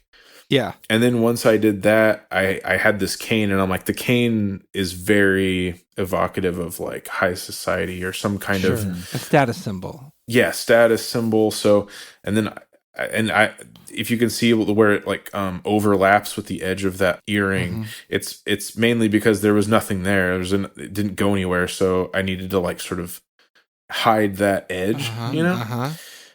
But the fact that it like bows around and sends you right back to the center of the sun, I was like, that's really cool. That it creates like a spiral. And then once I saw, you know, like there, and again, I think this was like a National Geographic or something. There was just like these old coins, and like to me, like having like a modern version of wealth, and then an ancient version of wealth. And I think the eyes, probably one of the first things I just cut out instinctually was like, those eyes look so interesting. I'm just gonna keep those around. And then once I saw that, just the way you know, and this is the thing too, like when you're working digitally, you can resize everything really easily. When you have a magazine, you only have the size you have. Right, yeah. Unless you want to scan everything into a computer. You just have to use it the way that it so happens to work, which is part of why I like it. What are the eyes from? I don't remember. It was some sort of editor. I think it was like an editorial about, I don't remember. Wow. But I think it was like a photo because it almost looks illustrated too. Yeah, the eyes look so dead. It does. But it's actually a photo. I can't remember.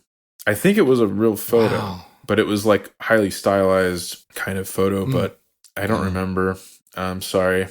I'm surprised to learn this was not digital just because the reflections and the shadows of the cane on the ring look so cohesive. Yeah. It looks like there's a reflection of the cane in the ring and a shadow of the cane on the ring. Like that just works so well that like it's wild that was just you stuck it there to cover up the end. I was like, that works so good. Yeah. That's really cool. This is why I want to do this episode. Be in awe of my friend's artistic powers.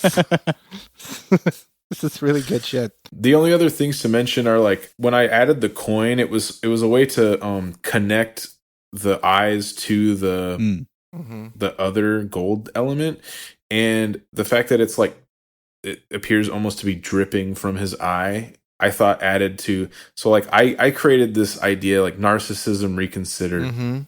That's like the text, because like that's a lot of like the thematics of the episode, and I just thought like narcissism has to come from somewhere, you know, and like most you would imagine people's like pathologies can be caused by pain, and like I don't know, I just thought there's always like a sad little person inside of somebody who like has to front constantly about like everything and have these things like status symbols, etc. And absolutely, I don't know, to me that really came off. The only other thing to mention is the text. I just wanted it to go all the way to the edges, all the way to the seams. Because narcissism is all about pumping yourself up bigger than taking up a lot of space, bigger than life. And little tidbits about this episode. Brian Pendergast, I might have said this on the episode, he's part of the reason why this podcast exists at all, because it was a conversation with him a few years back where he and I were both talking about how we feel like psychoanalysis shouldn't be as hard to access as it is, which is a theme that I've continued to explore throughout the past few years. Of like, I've hit this idea that like right now you kind of have to be willing to be an occult scholar to be a psychoanalyst, because you have to study all these like musty old texts that like obscure things through their language, but also it's semi-hidden, it's messy stuff.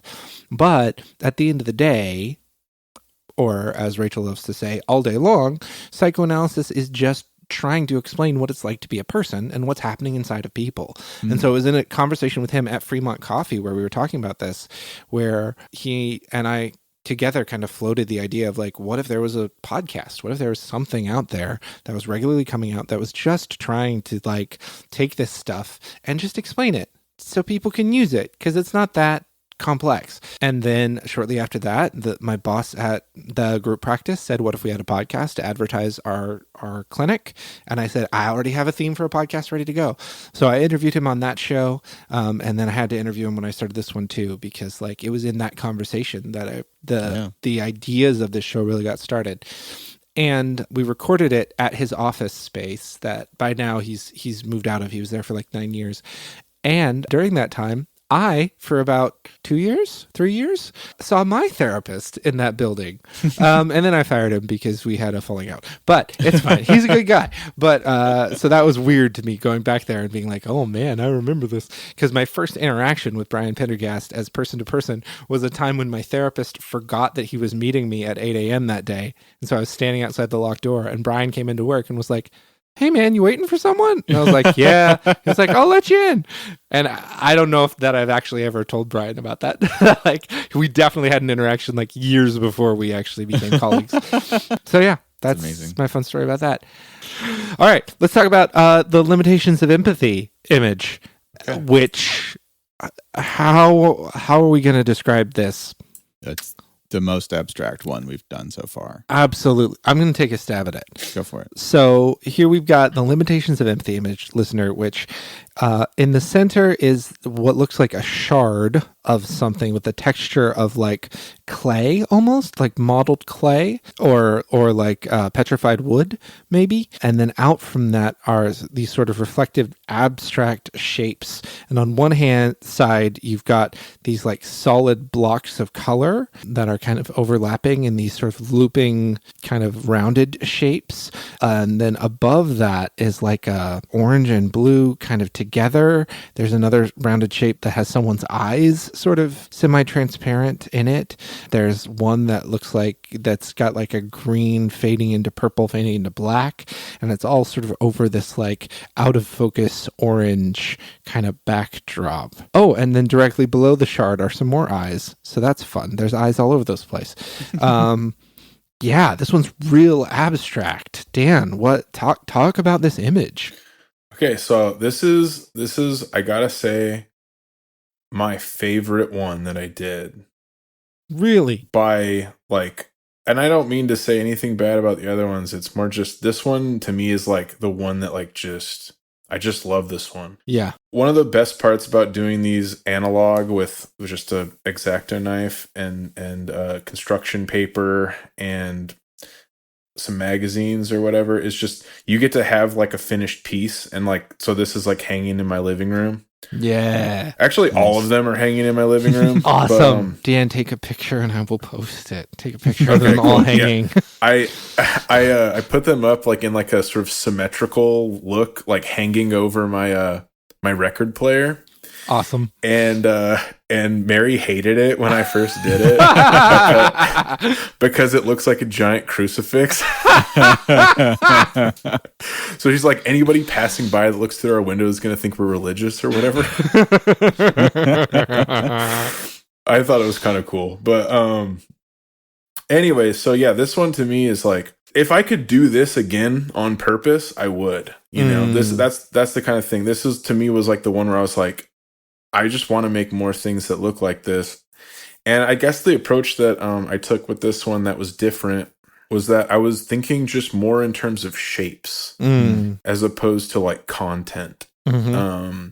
I thought that the idea of like limitations of empathy, it's more of an abstract idea. It doesn't have like an immediate image that comes to mind. It doesn't have a lot of like associations necessarily, at least to my mind. Empathy is sort of this like weird soft space that you like to think of. And so to me, I was like, I'll use these like big sweeping curved edges that create this like this swirling effect, but it's also very angular where I cut them off and create these like right angles and stuff. And so, yeah, this was just like I had a black piece of construction paper, blue, green, and orange, and I just started to try to layer them and create interesting curves. And the images, it's like I said, I can't really tell you like piece by piece, but it was just something that came out of what I had. Mm-hmm. Like the little like triple hump kind of shape in the middle is some sort of like blurred lighting or something from an image. And then I think that the shard that you mentioned is like a moonscape. It's like the topology of a moon or something. Interesting.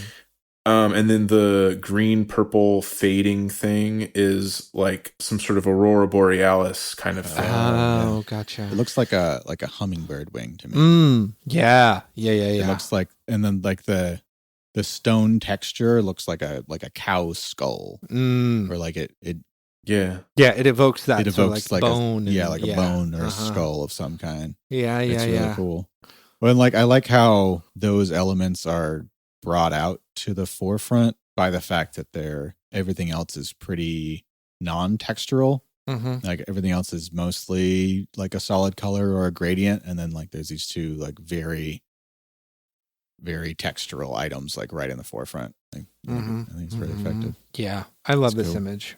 I love this image and this episode. Like, what I've realized in the past few months since this episode came out is that what Grace and I are talking about is kind of like at the heart of a lot of like relational psychoanalysis, and relational psychoanalysis is like offering to the field, is separate from sort of standard psychoanalysis and analytic approaches, because what we're talking about in this episode is the therapist's use and presence of self in the relationship, which and how effective and necessary that is for a particular kind of relational work. When we say limitations of empathy, and what we end up talking about is really also about the limitations of the blank slate therapist, limitations of the default therapist. A lot of relational analysis emphasizes the personhood of the therapist as being something to take into account, which is a weirdly kind of modern idea that like your therapist's selfhood is actually pretty important to the work that you're doing. So yeah, this conversation is one of the ones that other providers, other therapists who are sort of in the world and doing the work will reference and talk about a lot. When if they've listened to the show, this is one that will come up. This and the moral injury one both come up a lot of like, that was really a really interesting conversation. So, and I don't think Grayson and I were super aware of that when we went to record it. Grayson's been my friend for years, and so we talk shop a lot. And I don't think we really realized the conversation that we were having was so located in a particular kind of inflection point in the field. But I think that's what we ended up having, which was really cool. Really cool. And I hope Grayson won't feel bad with me revealing this. Like after the recording, I think both of us, but because I do so many of these, I kind of am used to it. Both of us were like, oh, that was shit, wasn't it? Yeah, damn it. We didn't even, oh man, whatever. And then we released it, and the feedback was really positive. So I think this was a really interesting episode. Really interesting. Yeah. And even though Grayson's around here because of scheduling and everything, he lives in Bellingham. We were recording separately, but because he's also a musician, he had a really good recording setup. So the audio quality was pretty good. This was one I listened to more than once too. I think part of it was like, I told you, I think it's like this was the most inside baseball one. Yeah, for sure. And I liked that about it. I thought that like in the succession of episodes, it was the one that felt the most like, and now for something different. Yeah. You know? Yeah. It felt different. It felt really personal. And there was a point in the episode where like you sort of hold him accountable in a way to like what he's been saying that I felt like was something that a moment that could only really happen between people that already like people that know each other and like have a relationship that goes deeper than just like a podcast occurrence, right? You know? And to me, that like that was really cool to see like therapists talking to each other with a shared knowledge, a shared experience, a shared language, and like approach. You know, like to me, that's part of what made this episode so interesting. Yeah. I agree. And this was also the episode that had the most content from our experience with clients. Like this was the most like grounded in our experience as therapists. The theory we were talking about was based off of lived experience of trying to be a therapist. In some ways, it's some of the least abstracted conversation because it's very grounded in specific encounters with people, which is really exciting. That one was fun for me to listen to just because I've known Grayson for a long time, and only in completely different contexts. Right? Yeah. Hanging out and playing RPGs and video games and I whatever. met him for the first time, I think, recording our other extremely silly podcast. Right. Yes. And then like we played D&D, and then like I see him at your house every once in a while, and we're just goofing around, and it was really interesting to like see him in like a professional capacity, or like hear him for the first time, and like especially in the episode where you talk the most about, like, a lot of these episodes are focused on what it's like to do a specific type of therapy, or what it's like to experience as a patient a specific type of therapy, and this one's like, what is it like to do the work of being a practitioner? And like it was really interesting. I want to do more episodes like that with people who Grayson and I, our friendship really kicked off after grad school. We knew of one another and were like in classes and stuff, but I didn't really make friends in grad school. and then after I graduated, during that period of isolation, professional isolation, I started a consult group, and it was Grayson and then this woman, Anna Benedict, and I'm going to get Anna on for the next season. So I'm hoping that that's a similarly, like, you can feel the conversation could go where it went because we really trust each other, right? Because we've been consulting for a decade. So it sort of changes things. Cool. All right, let's talk about the next one. Psychoanalytic therapy with trans people. I like this image a lot. I love it. I want to try and describe this one. On first blush, it reminds me of certain scenes from Punch Drunk Love. I think in part because blue and this sort of pinkish red are also used as motifs in that movie. But there's also a lot of lens flare and sort of blurry sort of colors in that movie. And that very much comes across here. It's like these swaths of pink and blue, these sort of like lens flare, like sort of discs. And then in the background, there is like shadows of like people walking through some kind of a public space.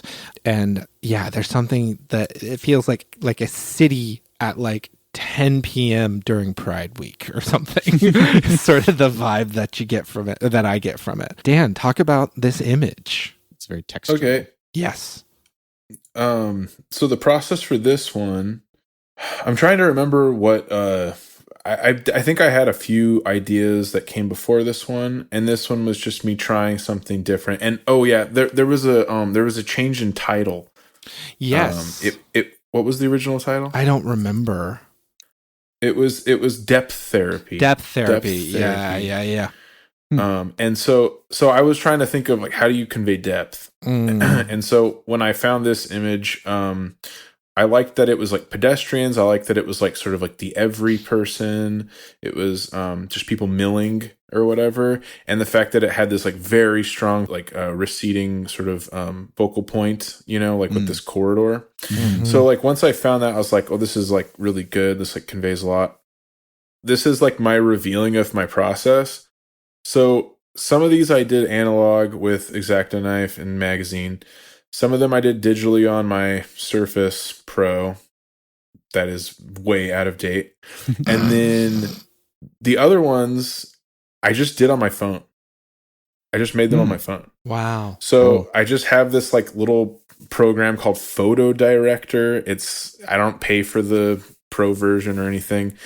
And then I have this is almost where I do all of my text editing, is in this one called Fonto.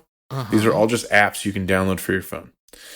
And so this one was created completely in my phone, which is great because all my photos that I take are in my phone. Yeah. So I used the big orbs that you see. There's this building that I deliver to that has these big orb lights in their like foyer sort of like lounge area. And they just look really cool. Every time I go in, I'm like, these are cool. They look like planets or something. So I took a bunch of pictures of those from different angles, and I used them in the Limits of Empathy. You can go look at that one. It's the same orbs. Yeah. And so, and then in the equine therapy one that we're going to do later, I use like from a different building, a different set of offices. They have like these like weird exposed bulbs. And so I took pictures of those.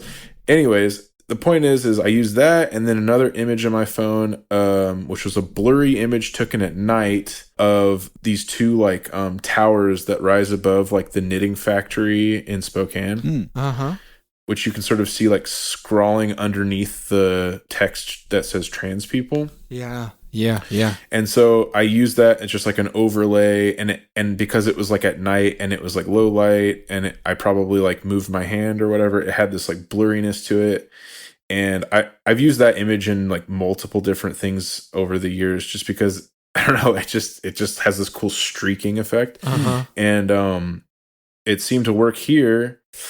And then I sent the image that I found on Pexel or whatever the hell it's called through like a another free online thing where you can just it turns everything into like these dots, these Ben-Day dots. If you can see like those little like sort of like whatever etched in sort of dots or whatever. Oh yeah. And there's like a few different parameters you can change to like the density of them and the fall off and stuff. And again, it's just like I'm just doing stuff on my phone. Like a lot of times, like that's to me like a great way to make art is like if you're tired and you're just you're a little vacant, you're not quite there, and a phone is great for that, where you just hovered over your phone, like you barely have to move a muscle, and you're just going off like perception. You know what I mean? Like it keeps you from being fussy with things. You have a tiny little screen in front of you. I know this is like the opposite of the way a lot of people work, and I think working big is also really important and cool, and I wish I did it more. But the thing is like, just in terms of like utility, sometimes it's better to and also just like ease of access. You can express so much with like tiny little gestures, and like again, like with the phone, I don't have that much control. Like there's a lot of limitations to like the programs I'm using. Like I don't have the control I would have in Photoshop, but it makes me just be more decisive. It's like this image either works or it doesn't work. This color either works or it doesn't work. This font either works or it doesn't work. I don't have endless versions. So I just have to go with what works. And so that's kind of what this image is like one of those ones where I was like, okay, I think like this works. And then like adding in the text and stuff. A lot of times I look for things where you can justify the text to a certain element of the image. So that like that strong contrast between the purple and pink where that line goes across, it just made sense, and it's sort of centered. I love what you said about Punch Drunk Love. I totally see that too. My other only note that's not art related is like, this was my favorite episode, I think, of the season. Yeah. I listened to this one probably 3 times, and I'd totally listen to it again. I found the guests to be like super insightful. I love their attitude and their like approach to therapy, and like they just seemed like a really good guest. And I don't know, this is the one that like spoke to me a lot. Yeah. I mean, part of what's so interesting about this is that like Cameron's approach to psychotherapy is a lot more classically psychoanalytic.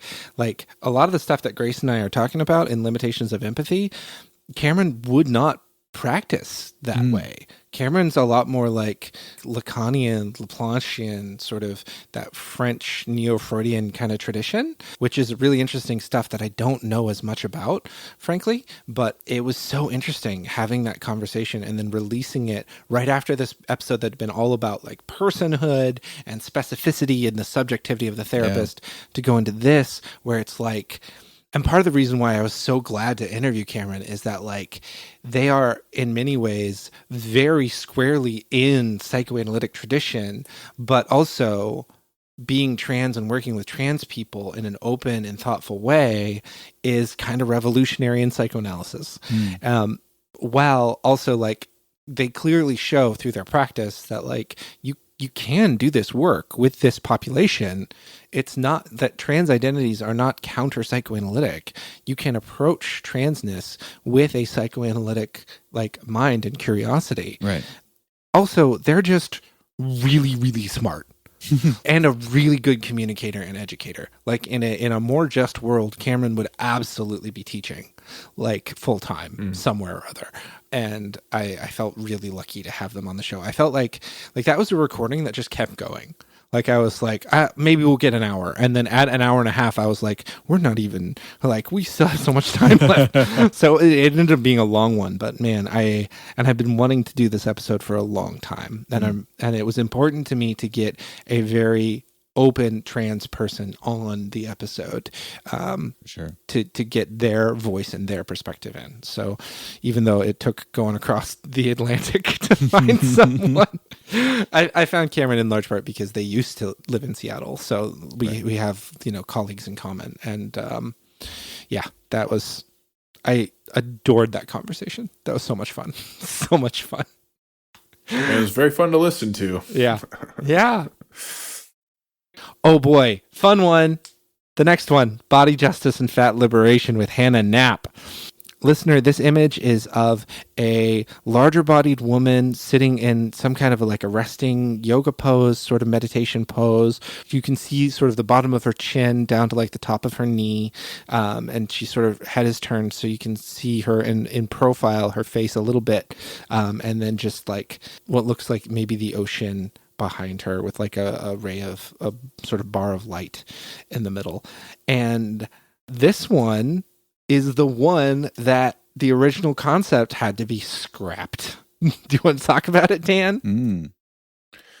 Sure. Yeah. So there was a different title. Yes, there was. What was the title? I think it was Body Positivity. Right. And the title was changed in part because of conversations with Hannah, where she was talking about these words and phrases kind of got commodified and lost meaning, and the people who are really doing this work are using this language instead. So that was why the change. Yeah. So I created an image, body positivity. I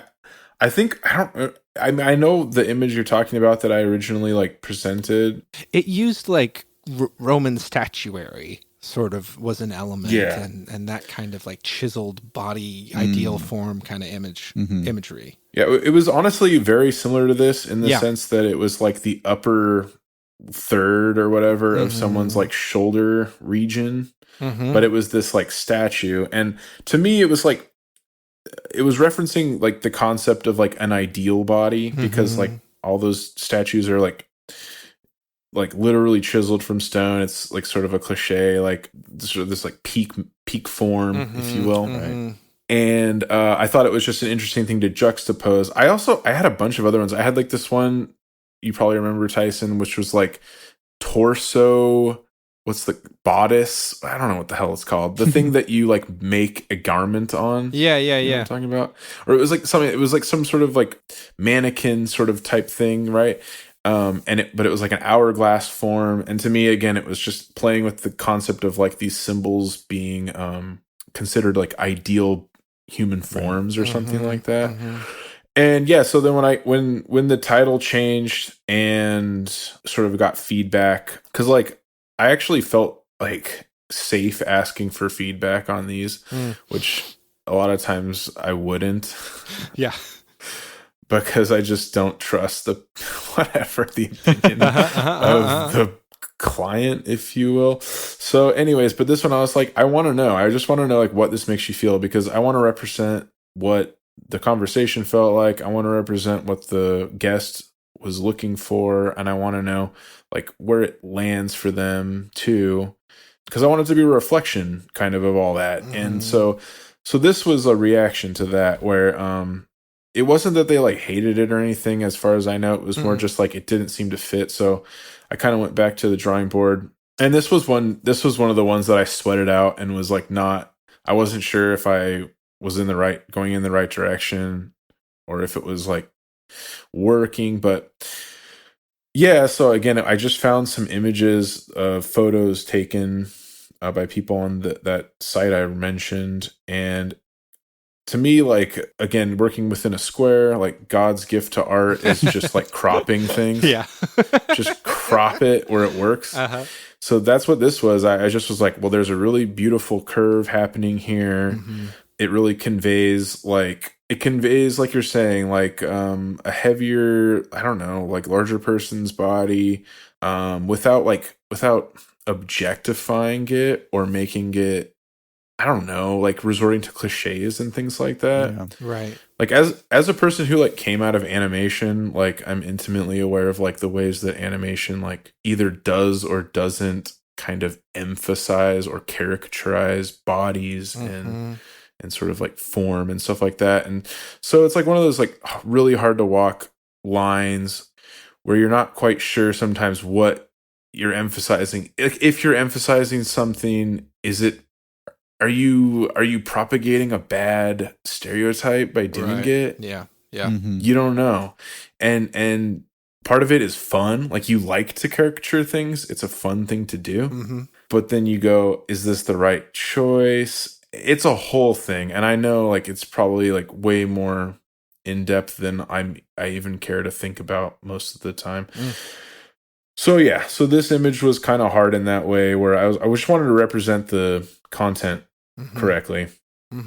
But once I found this image and I had, a few different versions of this same image at just kind of different varying colors and blah, blah, blah, it was pretty easy once I guess I had figured out the cropping and everything.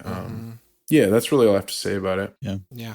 I think you chose the image very well and how you cropped it, because it seems like, in my experience at least, and obviously this is coming from like a sort of average bodied cis het white guy, so take that with whatever I'm about to say, but like it feels like when you see like heavier bodied people, they're either comically sort of like judged for being that, or a lot of the other times when you get like into the like fat liberation, or like that's not the right like body positivity, like you were talking about, is like, look at me, big is beautiful. And this is an image of just a person with a body who looks comfortable and calm, and like she's not hiding herself, she's not flaunting herself, she's just being. And I think that like is a really like a really great, she looks like this image was probably taken like on a beach. It looks like she's wearing like a swimsuit, right? She's in the sun and just being. And I think that like is from what I remember from the conversation, that's like the goal, is like let people be in their bodies. Be in their bodies, exactly. And like someone else's body has no impact on you. Just like let them be in their bodies. And I think that this image conveys that really well. It's just like, look, here's a person being comfortable. Yep. Yeah, I feel like anytime you're going to engage with the body as directly as we do in this episode and in this artwork, you bump up against commodification of the body. And what do you do when you commodify a body? What is the currency you're trading in? Yeah. Is it eroticism? Is it disgust? Is it aesthetic appreciation? Like, what's it going to be? And I really think that we landed, Dan, that you landed on an image that really communicates, I think, the vibe of the episode, which is exactly what Ben was talking about. The sort of fun fact behind the scenes of this one is this is the only episode that was in any way censored. It was uploaded to YouTube. We don't get a lot of listens on YouTube, but whatever. It's easy to do because the podcast hosting platform that I use does it for me. And, we've got a couple, and you have to be logged in with an age-verified account to YouTube to access this episode. Wow. You can't just... If you're not logged in, you're not going to find it. Their statement for it was that it was content that encouraged or referenced self-harm. That was their argument. And they played a certain section of it that didn't sound to me like anything about self-harm. And I appealed it and they denied it. And this is fascinating to me because in the last podcast that I did, we also uploaded to YouTube. We did a whole episode around suicidality where we talked very explicitly about self-harm. Right. And that episode is not age gated, is not age restricted. Anyone can access that. And so I talked to Hannah about it when it happened. And what she said was like, yeah, that's a known thing in this community. That like, if you're talking about fat liberation stuff, there's a decent chance that some system is going to catch it and censor you. Wild. So yeah, really interesting that of all the episodes, this is the one that you have to be old enough and logged into YouTube to access. None of the other platforms censored us in any way that I'm aware of. Spotify, Apple Podcasts, any of the others. Do we know if this is an algorithm thing or if this is like a bias built into an algorithm? Or do you think this is like someone cherry picking or what? Truly, I don't know. I would imagine the first go around at least is AI, but I would imagine that on an appeal, I would hope at least a human's ears were on it. But truly, I don't know. And whether it was AI or a person, I think it speaks to exactly the kind of sort of deeply embedded systemic oppression that fat people face. And that's fucked up. Mm-hmm. So that's a fun fact. On a completely different note, this psychedelic ass image of MDMA assisted therapy. Ben, do you want to describe this one for the listener? I'll give it a shot. Yeah. Imagine, listener, that you're in a pink and electric sky blue rave with something that's in between a carefully packed Mike and Ike's and like those like stomach cilia that are like yeah like long little nubbly fingers things. It's very biological. Yeah. But like in a psychedelic way. Like the background looks like lung tissue, and like all these little nubbins in the front look like maybe plant things or like zoomed in microscope images or something, but it's all in like this amazing like electric pink and blue like color scheme. It's very fun. If any of you have played the Mass Effect series, this looks like what happens when you explode a Hanar. This looks like a Hanar's innards. This reminds me of Beck, like a Beck cover art. Ooh. I'm trying to remember which album it is, but it's got this crazy robot that's like the same shape as this like electric blue like ghost shape that's coming up in the middle here. I love it. Dan, how'd you do this? What is this? What is this? So yeah, like anytime there's an episode that has to do with like drugs or like actually prescribing things, I'm always like, how the hell am I going to show this? Because I don't know. It's like, do I just show someone popping a pill? Like it's like just harder to approach because it's such a concrete like use scenario or something. But thankfully with MDMA, we all have connotations. Like it's a party drug, as people might say, or that's what it's associated with. And so you think of raves, you think of psychedelia, you think of like, I don't know, like touchy-feeliness. All of this to say is I really had no idea how I was going to approach it. And what I arrived at was basically just like I found a bunch of cool, strange images of underwater life. So like it's like, I don't know, these like anemones or something. Then I had these like tentacle sort of creatures. A lot of times what I'm doing is like I'm taking an image and then I'm just like using this tool, which I think is like ubiquitous across all photo editing software, which is like this color balance tool. You have this like color curves, right? And so you can like take the green channel, the red channel, the whatever, and just like completely like, you know, like pull them down into the depths and then shoot the it's like playing with EQ but but in colors. And so you can like create these stark weird images based off of just like something that's fairly like straightforward. And that's pretty much what this image is. It's like doing that and then just like layering things in a way that feels disorienting but also has a composition to it. So yeah, that's pretty much what it is. Yeah. I really liked this episode. I really liked talking with Aaron. I wanted to make this episode. I think I can say this now. I wanted to make this episode on the last show. And so I reached out to Aaron to record it and we got something on the books. And then the leadership at the group practice I was working at said, well, we don't really want to do it on that topic. I said, why? And they said, well, we don't offer that service here. And I was like, fair. At the time, I was also planning to do a couples therapy episode, though, and no one at the practice offered couples therapy at the time. And I was like, how is this different? And they were like, well, we will do couples therapy someday.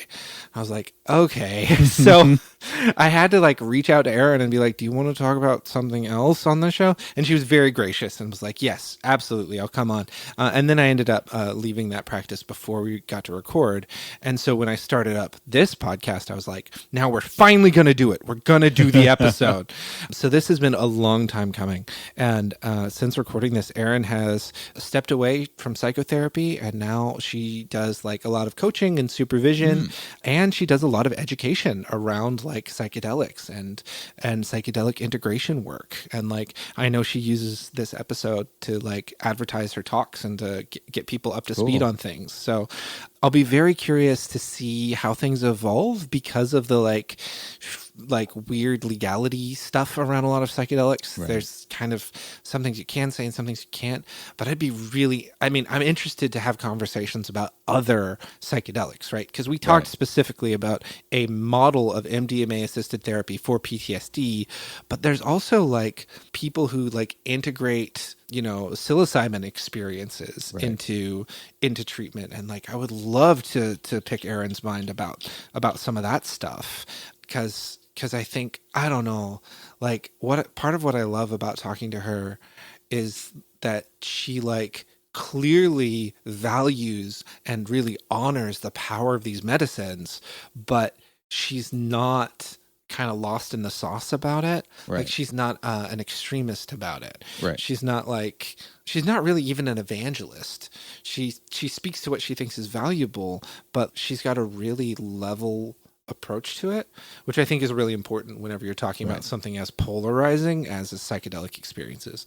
Yeah. So she seemed very pragmatic about what it could and couldn't address and how specifically you should do this. Right. It wasn't you're sad? Right. Go do ecstasy. It'll probably help. Right. It was like no, if you want this to help, there's a very specific path that you should take.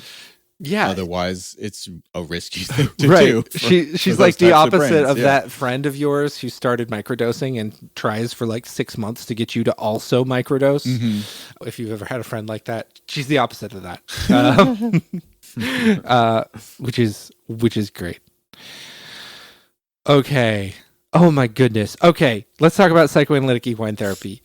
This image, I want to describe it for the listener. We've got the background is sort of this like out of focus, maybe cityscape, maybe trees. There's like darker sort of towers with like a sunset, sunrise kind of color palette going on. Then there's this orb in the middle that looks like a light bulb kind of on its side, a circular light bulb, and the psychoanalytic equine therapy, the words. And then there's a horse, a white horse at like 3/4 angle, but turned 90 degrees on its side. And Dan, I want to talk about this image because for all of the drafts of this image, the horse was vertical.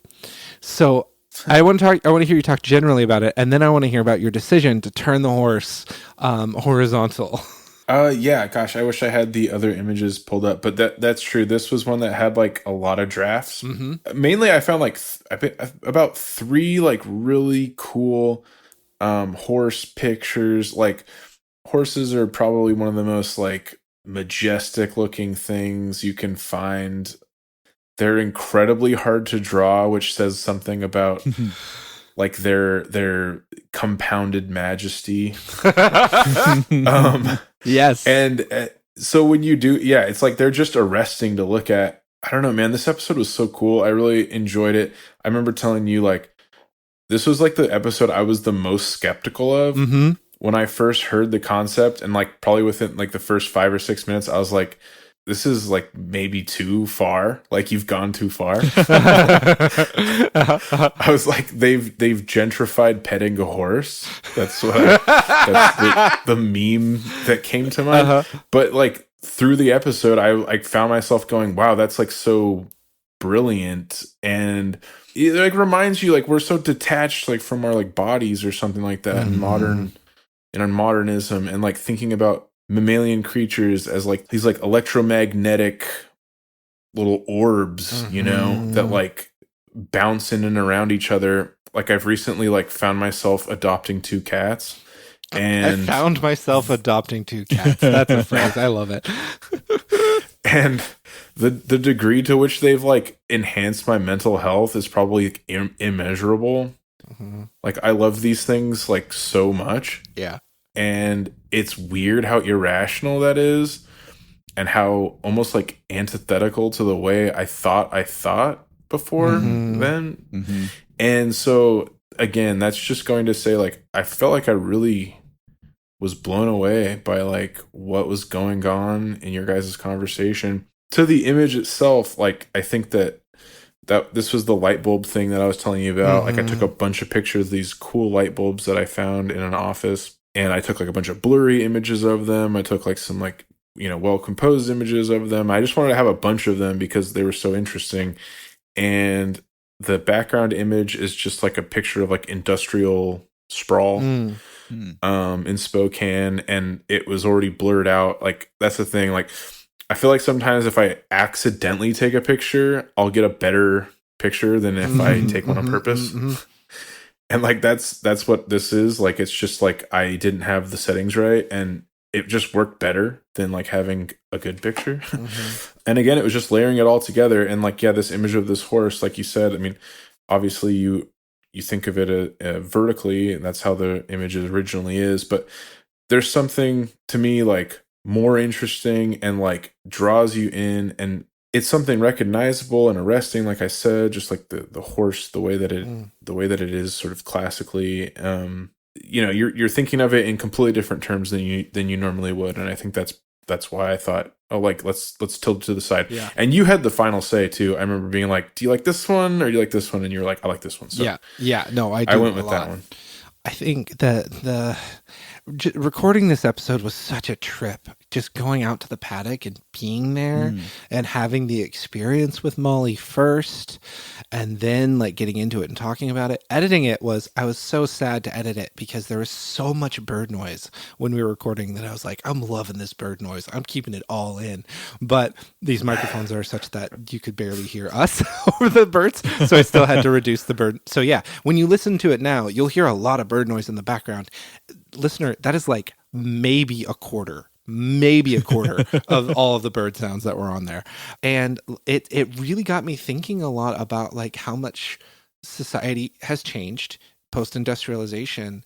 Because like for periods of hundreds of years, horses or some kind of similar pack animal were just like a given in people's lives, the same way that cars are a given in American life now. And we don't have that anymore. And there was a feeling that I had in this process of like, oh, Kelsey in her work is making use of a tool that co-evolved with humans, and we've kind of forgotten about. There's something very like return to nature, return to the natural world of it, that it's almost like it feels like a forgotten technology in some ways. There's something really, but also at the same time, really grounded in some like observable, verifiable scientific truth. So yeah, I found the experience really interesting.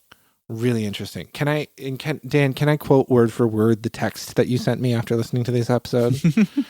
Yeah, go for it. Yeah, so you gave a tamer version of it just now, but what you said was, when I started listening to the episode, I was like, well, we've finally done it. We've gentrified patting a horse on the ass. But then by the end of it, I was like, of course you do psychotherapy with a horse in the same space. It just makes sense. And that was the best review I've gotten of any episode. And because I think it did, like the experience did that for me. Like clearly I was open to the idea because I reached out to Kelsey and I knew she did this work, but like actually having the experience, like I was really like moved by what it was like. And I'm really glad that came across in the episode. Yeah, it was a really cool episode. Yeah. And Molly's the best guest that I'll ever have on the show. The noise removal also removed a lot of her noises too, which was kind of sad because she was clomping around and all over the place. Gosh, the best. Let's talk the next one. Therapeutic Dungeons and Dragons. I want to describe this one too, because Dan, you sent this over and it was like an immediate, like a home run, just like low, slow over the plate. right down the middle, like out of the park. Because as a bit of a D&D nerd, I immediately recognized the font, which is like the advanced Dungeons and Dragons font, and the art style, which is like a slightly more cartoony, but even then only barely, of the kinds of illustrations that were the standard for Dungeons and Dragons basically up until 3rd edition. Because the first couple editions of Dungeons and Dragons were mostly published, they were collected in books and stuff, but a lot of the material was published in like pulpy magazines. And so the illustrations would be like on like newspaper quality paper and wouldn't be full color. So they'd just be these sketches that, if you've ever played the card game Munchkin, right, the aesthetic feel of that is very much sort of an extra cartoony take on the aesthetics of 1st and 2nd edition Dungeons and Dragons. So like, yeah. And I just know that this is just chock full of Easter eggs. So, Dan, tell me about this image. It's so good.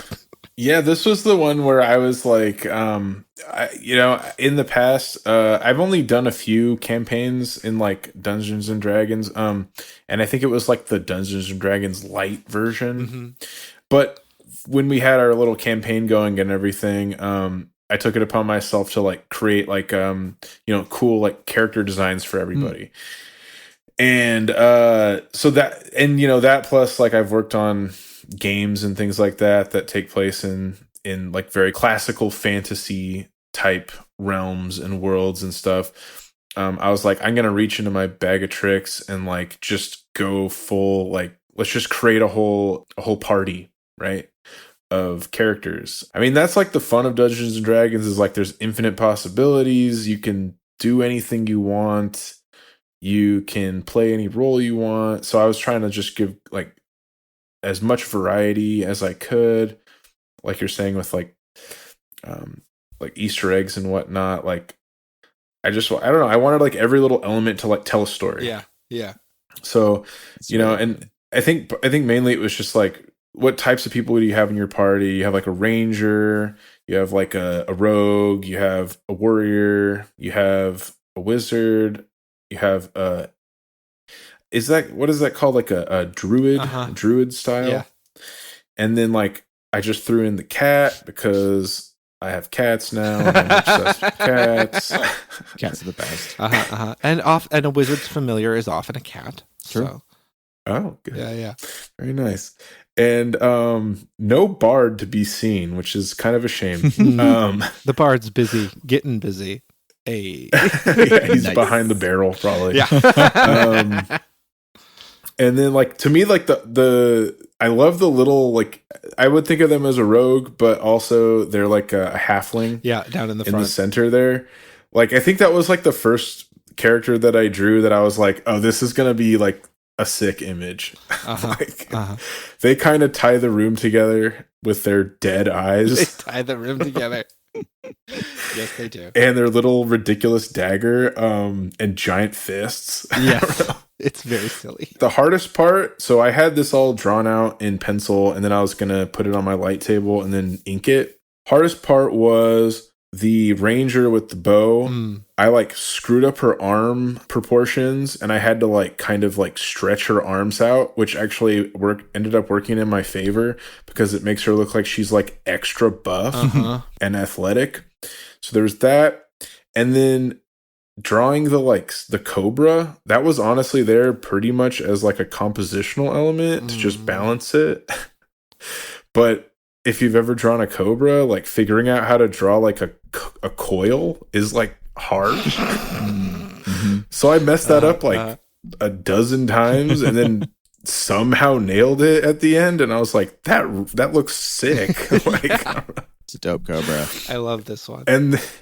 And then the mace at the very end, that was like, I drew it one way penciling, and then when I was inking it, I was like, I'm just going to go freestyle right now, and just fully freestyled like the like specular highlight type stuff going on. And I was like, hell yeah, that mace looks awesome. Like, I want to equip it. That's the story. Yep. It's great. Oh, I love it. My fun fact behind the scenes for this is the episode that took off the quickest and longest. Like, I don't know what it was Kevin. I don't know what he did exactly, but something about where and how he advertised this episode, people flocked to it. So even though it's one of the last episodes to be released, it has some of the most downloads. Like throughout the time, it was the first episode with Daniel that was really like number one. And then the Body Justice and Fat Liberation one also has like a real, like that has a big draw to it. But then this one just like blew them all out of the water. I think because Kevin did a bunch of social media stuff about it. Nice. So I just loved that episode. It was such a long recording process, and interviewing two people is so different from interviewing one, and they both have a lot of really good things to say, you know? So you ask a question, you get like one person's really good answer, and then another person's also really good answer. It's like, oh no, how are we going to get through everything? I also, like, for as much jokes and bits there are in that episode, I cut out so much. We were being real silly with it. That's actually hard to believe listening to the episode. Believe it, man. I do, listener, you might not be aware of this. If you sort of hop out as soon as the credits hit, on a lot of these episodes, I do a little like post credits, like extra piece that I just drop in. And that one was the only one I've ever done that had like multiples. Like I had like 2 or 3 different sections of bits that I just had to drop in after the credits. Gosh, that was so delightful. So much fun. All right, let's talk about the final image of the final episode. Before this one, Dan, you're gonna have to come up with an image for this one. And we'll have to talk about it next season, I guess. Anyway, medications for ADHD. What we have here, I like this one a lot. We've got the title that's sort of written in that sort of like block letters. I think Napoleon Dynamite when I see this sort of font, or like Schoolhouse Rock kind of. You've got Dan's forehead. I know that's Dan's forehead. I recognize those wrinkles and that hairline.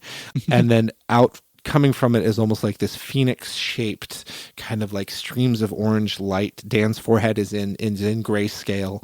And as it goes up, it sort of splatters a little bit, kind of like the lines are still consistent, but there's like almost like a watercolory kind of vibe to it. And then splitting sort of the wings of the phoenix.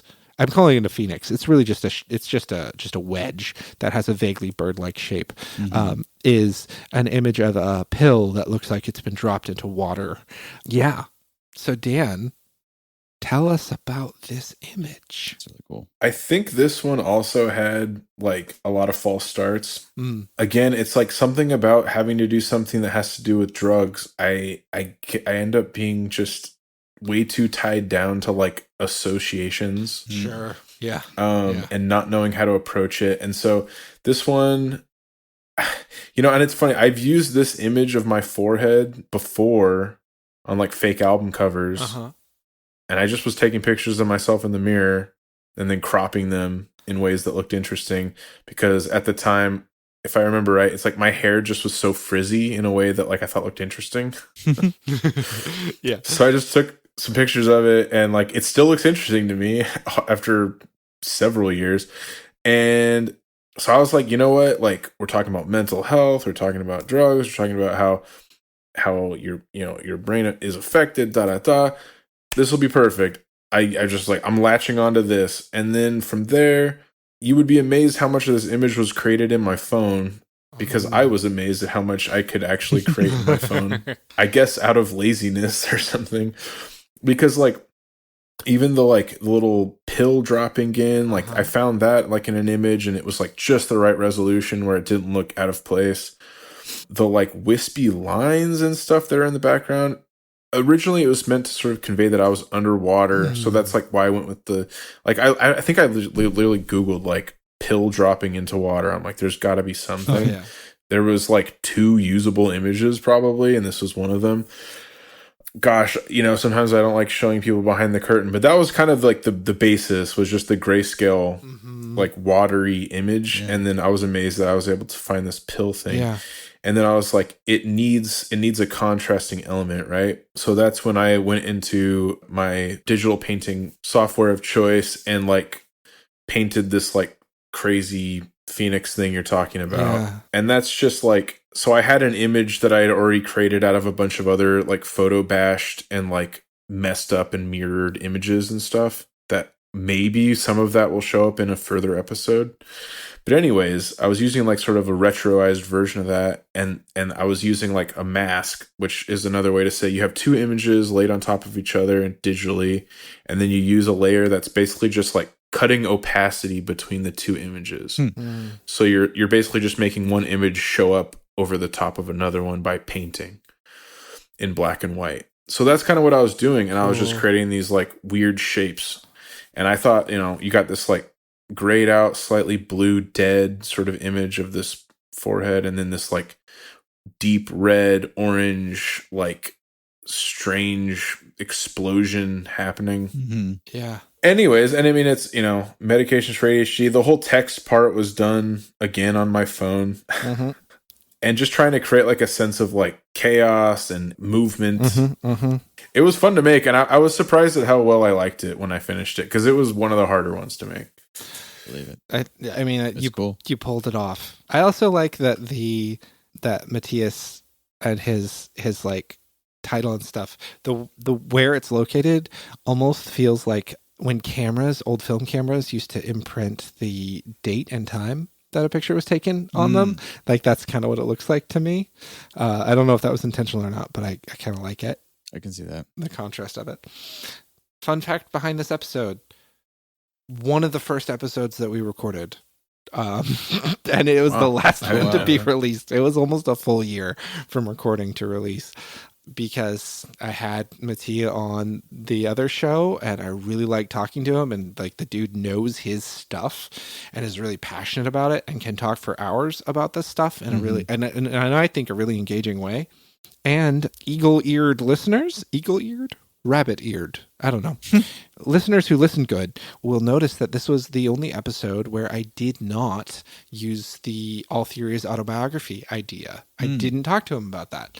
And I want to have a conversation with Matthias about lithium, because that man can wax poetical about lithium. You would think it was a freaking Beethoven symphony. Like, he loves him some lithium. Or at least that's like the old school. I know. Like that's why I want to talk to him about it. And I'm excited to interview him again, to talk to him about this stuff if he's down for it, because I do want to ask the autobiography question and how that plays into prescribing and psychiatry, especially as someone who went from being a psychologist and a therapist primarily to being a prescriber. Like, I feel like there's some narrative in there that I think would be really engaging. But anyway, that's fun facts about the episodes. Yeah. We discussed the arts, we discussed the music, we discussed the visual arts. We've got a little behind the scenes, little data points. This will absolutely be the longest episode I release so far, because we had a lot to get into. I guess this is the point where I do the bit where I get a little bit sappy and say, like, to the listener first, thank you for listening to this show, for sharing it with people. Podcasting is a really weird form. You make something and you put it out in the world, and the only feedback you get is number of downloads. Sometimes every now and then someone will write a review, I'm told, but not for this show. And, in conversation, if I run into someone and they've listened to the show, then I'll hear about it. And, I was emailing with someone who might want to join a consult group I'm running later on, who said they just started listening to it and really like it. So like, that feels really good. But I joked at one point that like, I'd still do the show without the listener. It'd just be on my hard drive at home. That's not true. Like, I do this because I imagine that you who are listening to this might actually get something useful from it, and might actually take something away from it that could really help you make sense of your own life, right? I say All Theories autobiography, and I'm trying to share theory with people in hopes that it expands their autobiography, right? That's really what I'm up to. So thank you so much, you who listen to this show, whether it's just one episode or all of them or here and there as the spirit moves. I'm continuing to do it because of the response I've received, which has been really overwhelming to me. Just how how much interest there is, especially to Kate in Australia. Kate, thank you. You and telling your colleagues about me has meant that I get downloads from Australia. And I think that's awesome. Because I know they're not a VPN. Because I know you live there, Kate. And then also staying sappy, Dan and Ben, like you guys, you're not physically present with me during most of the like creation of this show, but your work is. And so you are, like, I couldn't do this show without the support that I get just from the stuff you've made. Like every time I drag and drop one of the files that you sent me into the timeline, Ben, like you're there with me and then I can keep going. and same with the album art, Dan. Like when I get that stuff and when we have our conversations about it, I feel like I'm involved in a living thing. It's not just a vanity project. It's like something that we're in community about. And just because I'm the one driving it most of the time doesn't mean it's just for me. So thank you both so much. I've really appreciated your collaboration and help and moral support throughout. Yeah. Yeah. I'm very proud to be even the smallest part of something that you did so much excellent work on. Thank you. Yeah. Thank you. Like, I knew it would be good. Like, I didn't have the slightest hesitation when you were like, you want to make like attaching myself to this? Absolutely. No question, for sure. 100%. And it was as good as I hoped it would be. And it's been really good to watch it come out. Thanks. Yeah. Thanks. Yeah, 100%. Feel lucky as hell. No, man, you know how much I enjoyed this whole process. It's such a treat to get to hear the episodes and know that I have any association with them.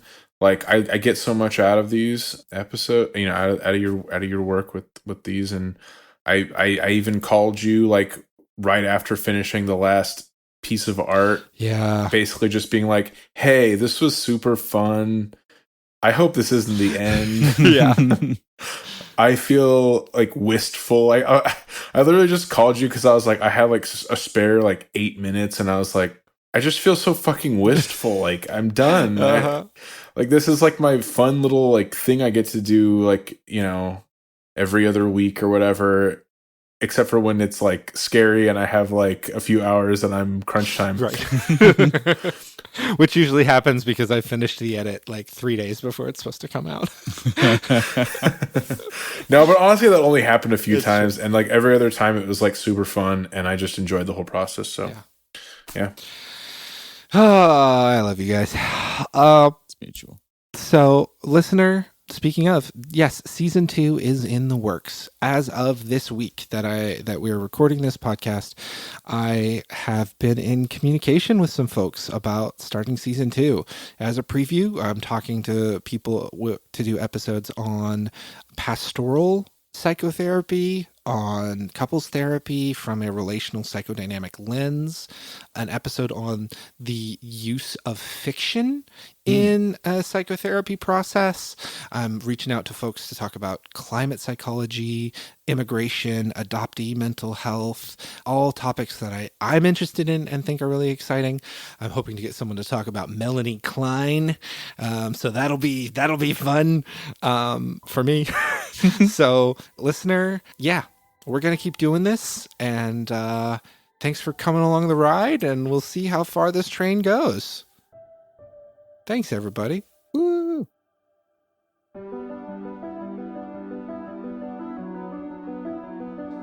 Very special thanks, once again, to Dan Lane and Ben Lewis for everything that you both do for this podcast, and will continue to do as we move forward. Also, again, very special thanks to you, the listener, for sticking with me on this incredibly long podcast episode, and also, hopefully, for sticking with me throughout this season. It was truly a pleasure to produce, and like I said on the show, I am getting the ball rolling on season 2. Hopeful release in early 2026, but potentially sooner, depending on how the development process goes. So, stay subscribed to this feed, listener. You'll hear about it first here. And stay tuned after the credits for a copious amount of bloopers. This has been The Way In. This show is hosted and produced by me, Tyson Connor, with music by Ben Lewis and visual art by Dan Lane. If you enjoyed this show, please rate, review, subscribe, follow, like, share, star, heart, reblog, retweet, repost, upvote, or in some meaningful way engage with the episode on your digital platform of choice. I'm told it makes a big difference for exposing more people to the show. And if you think someone you know may like this episode, you could also just tell them about it.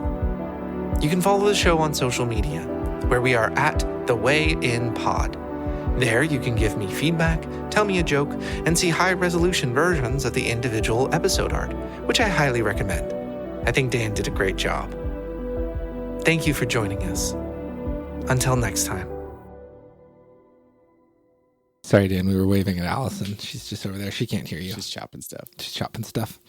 Sorry, that was fun. You're fine.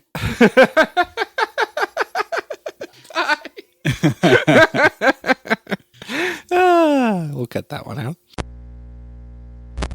I know I'm talking a lot. I'm sort of feel apologetic about that. Hey Dan, that's why I wanted you to do this episode. Just to talk about your art, so you should keep doing it. I'll stop feeling bad. All right, let's talk about limitations of it. Let's try that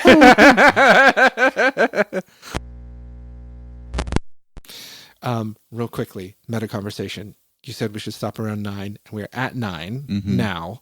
We have one left to talk about, but then we need to wrap up and stuff, and I do want to respect your home. Okay. So if you need us to just stop and go home, we can do that now. Allison says we're fine. Are you sure, Allison? Okay, listener, Allison says we're totally fine. You owe the coherence of this episode to Allison. Well, a lot more than that, because I don't know how coherent this episode's going to be. But okay, cool. I should have a sign off. Yeah. Signing off. Perfect. Great. The Way In is out. Now that's... fuck.